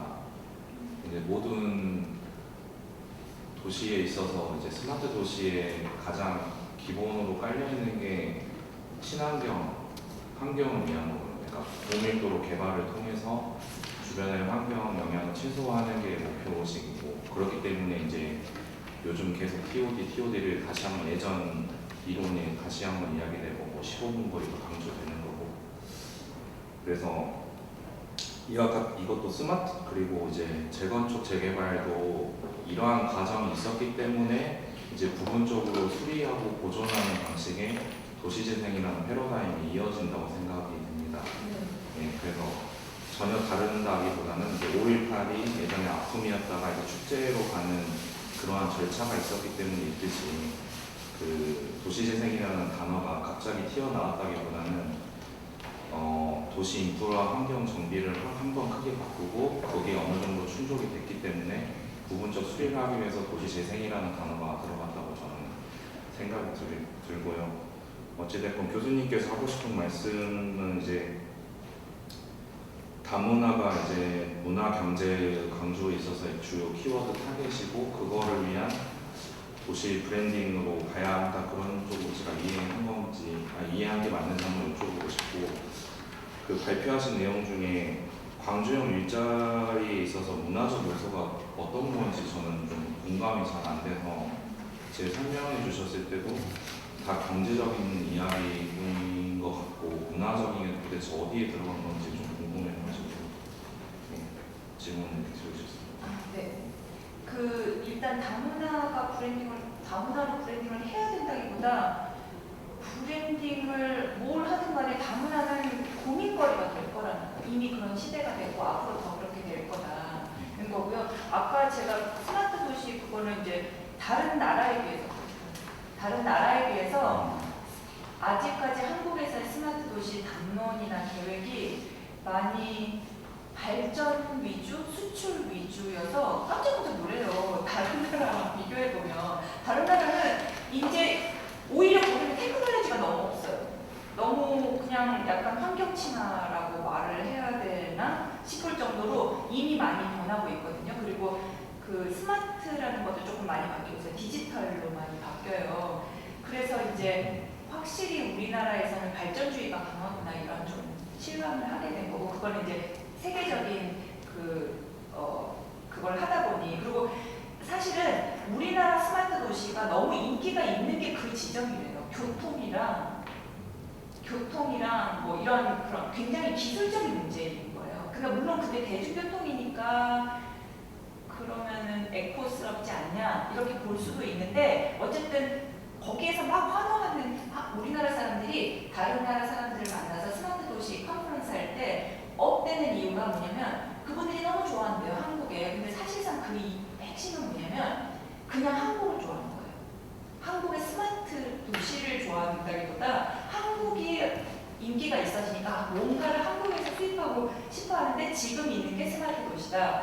그래서 이제 그것 때문에 담론이 조금은 더 그렇게 가는 것 같아요. 그래서 지금 뭐 아리백이나 뭐 ESG 이런 측면에서 한국이 이 경제 수준보다는 못 나와요. 그러니까 그렇게 선진적이지가 않은 게 현실이거든요. 그래서 이제 제가 그 말씀을 드렸던 거고, 다문화 브랜딩은 그러니까 이제 다문화 도시가 사실 그게 5%거든요. 인구의 5%. 그러니까 그렇게 많지도 않아요. 근데 뭐냐면 그 5%가 도시의 모습을 바꿔버리고 거기에 사는 사람이 좀 다르게 느낀다는 게 핵심이거든요. 그래서 왠지 외국인이 왔을 때 싫기도 하고 호기심이 나기도 하고 포용하기도 하고 내치기도 한단 말이에요. 근데 한국이 굉장히 다문화하고는 멀리 떨어져 있는 단문화 사회였기 때문에 제가 볼 때 지금 인구 가지고 막 하는 게 좀 위험해요. 그러니까 이제 뭐냐면 자꾸 지금 모습은 어떤 모습이냐면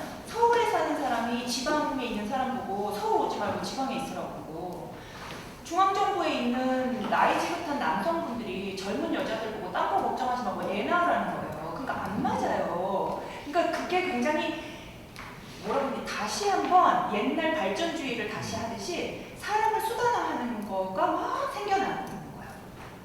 인구 이 문제를 얘기하는 게. 그래서 저는 있는 인구가 잘 살면 되지 행복하게 살면 되는 거 아닌가? 그게 21세기의 핵심 가치가 되어야 되지 않나. 그리고 이제 이주민도 우리가 필요하니까 수단을 데려오고 여자들은 이제 필요하니까 필요할 때는 또 일자리 나가라고 했다가 이제는 또 빨리 애 낳으라고 했다가 막 그러잖아요. 근데 그 핵심을 거기를 다 관통하는 거는 수단시 여기는 거다. 저는 거기에서 좀 벗어나야 되지 않을까.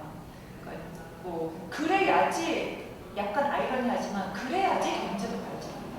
그래야지 인구가 뭐 늘려나 모르겠네요. 하여튼 뭐 그런 거고 아까 이제 그 광주형 일자리는 그거는 이제 신경제가요. 컬처럴 이코노미 그 개념이 약간 뉴 이코노미로 조금 넓어졌어요. 그거를 이제 딱 그렇다고 말씀을 드릴 수는 없지만 그 시기상으로 볼 때 컬처럴 이코노미가 이렇게 굉장히 유행을 하다가 뉴 이코노미로 왔는데 그 뉴 이코노미는 뭐냐면 그게 조금 애매해요. 그러니까 옛날같이 생산과 소비를 기반으로 해서 일하고 돈 벌고 뭐 이렇게 하는 게 아니라 여러 가지 요소가 많이 들어왔어요.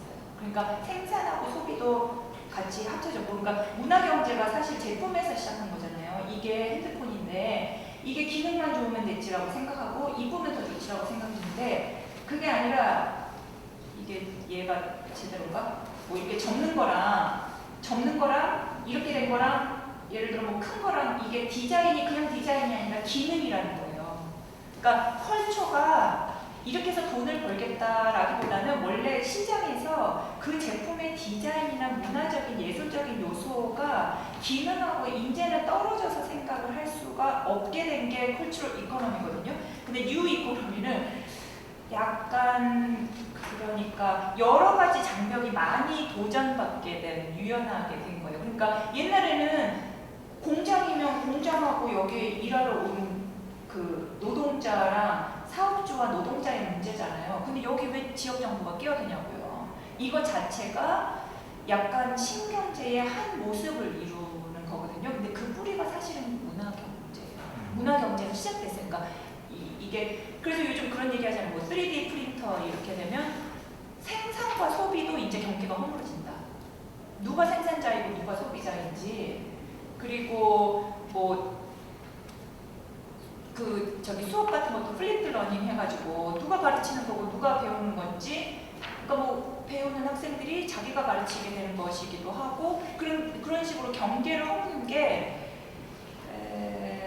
시대의 흐름, 시대의 어쩔 수 없는 흐름이라는 거죠. 다문화는 브랜딩은 다문화 우리나라가 다문화도요. 원래는 다문화는 굉장히 혁신적인 의미거든요.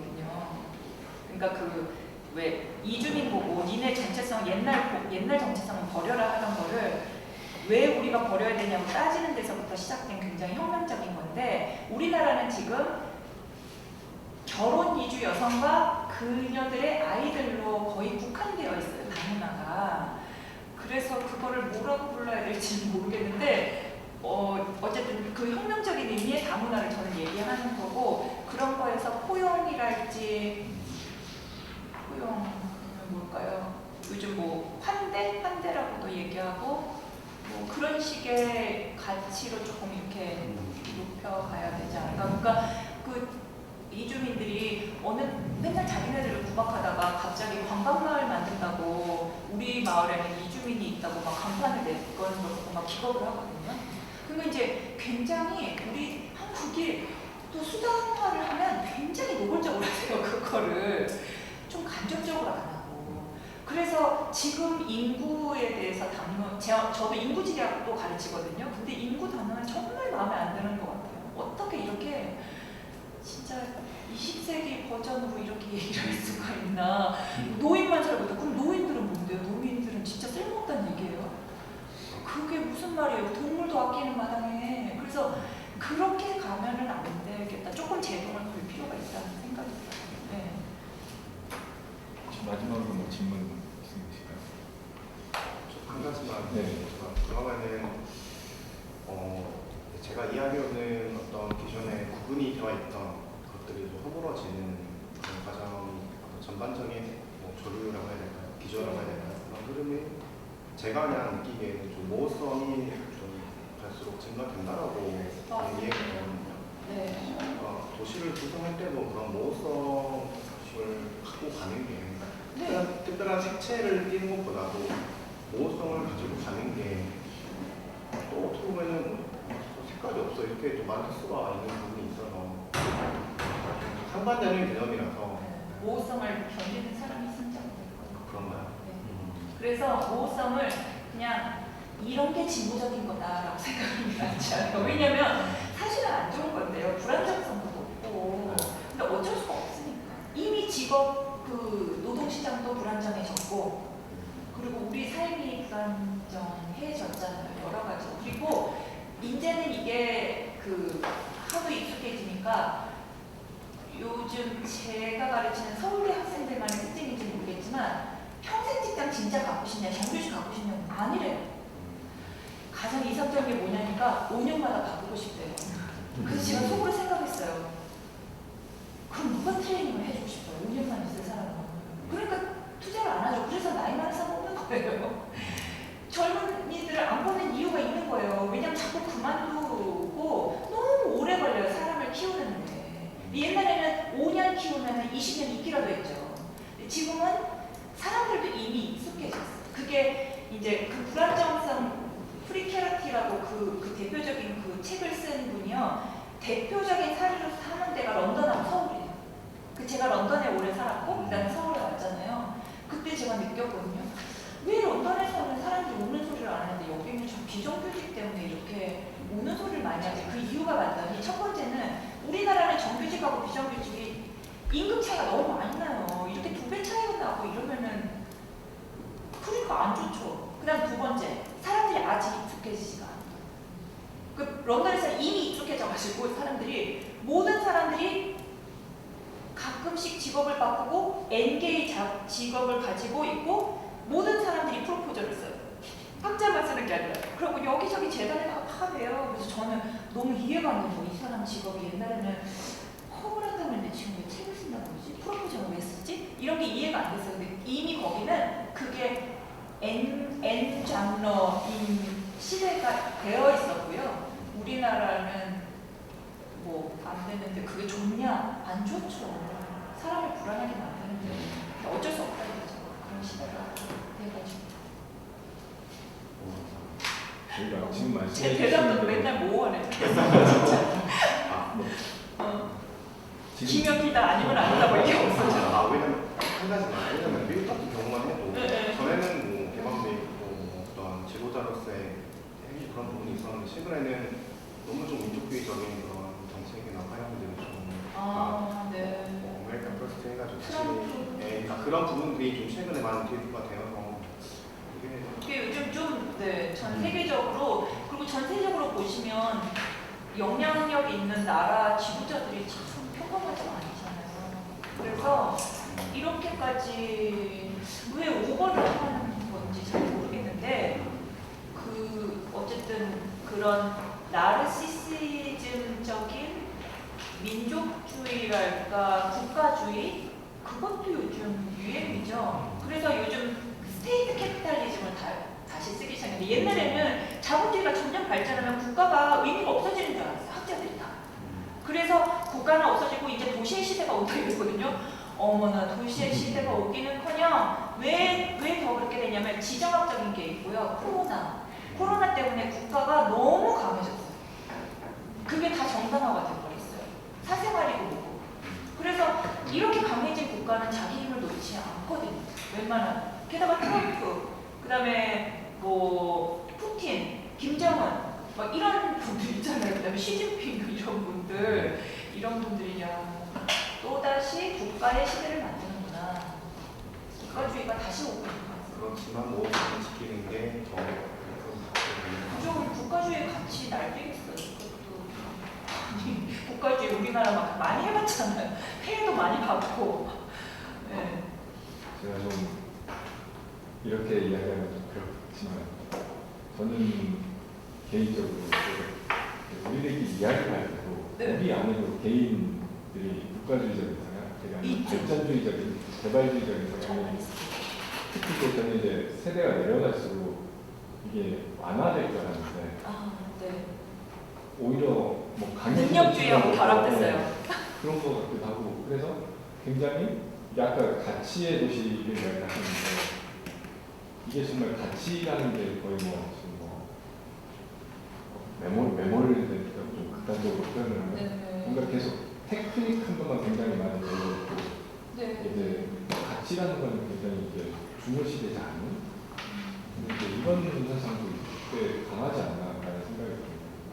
이런 이야기를 연구를 할 때 왜 가치가 중요한데 정체성이 그래서 가치라고 얘기하면 안 되고 그게 약간 스타일이에요. 문화여야 돼. 왜냐면 이제 그 5, 60대 그 저랑 비슷한 이런 교수님들은 그래서 엄청 그 학생들에 대해서 우려를 많이 하세요. 근데 제가 수업을 해보면 요즘 학생들이 비록 가벼워 보일 수는 있지만 옛날 어른들이 가지지 못했던 가치를 정말 많이 가지고 있어요.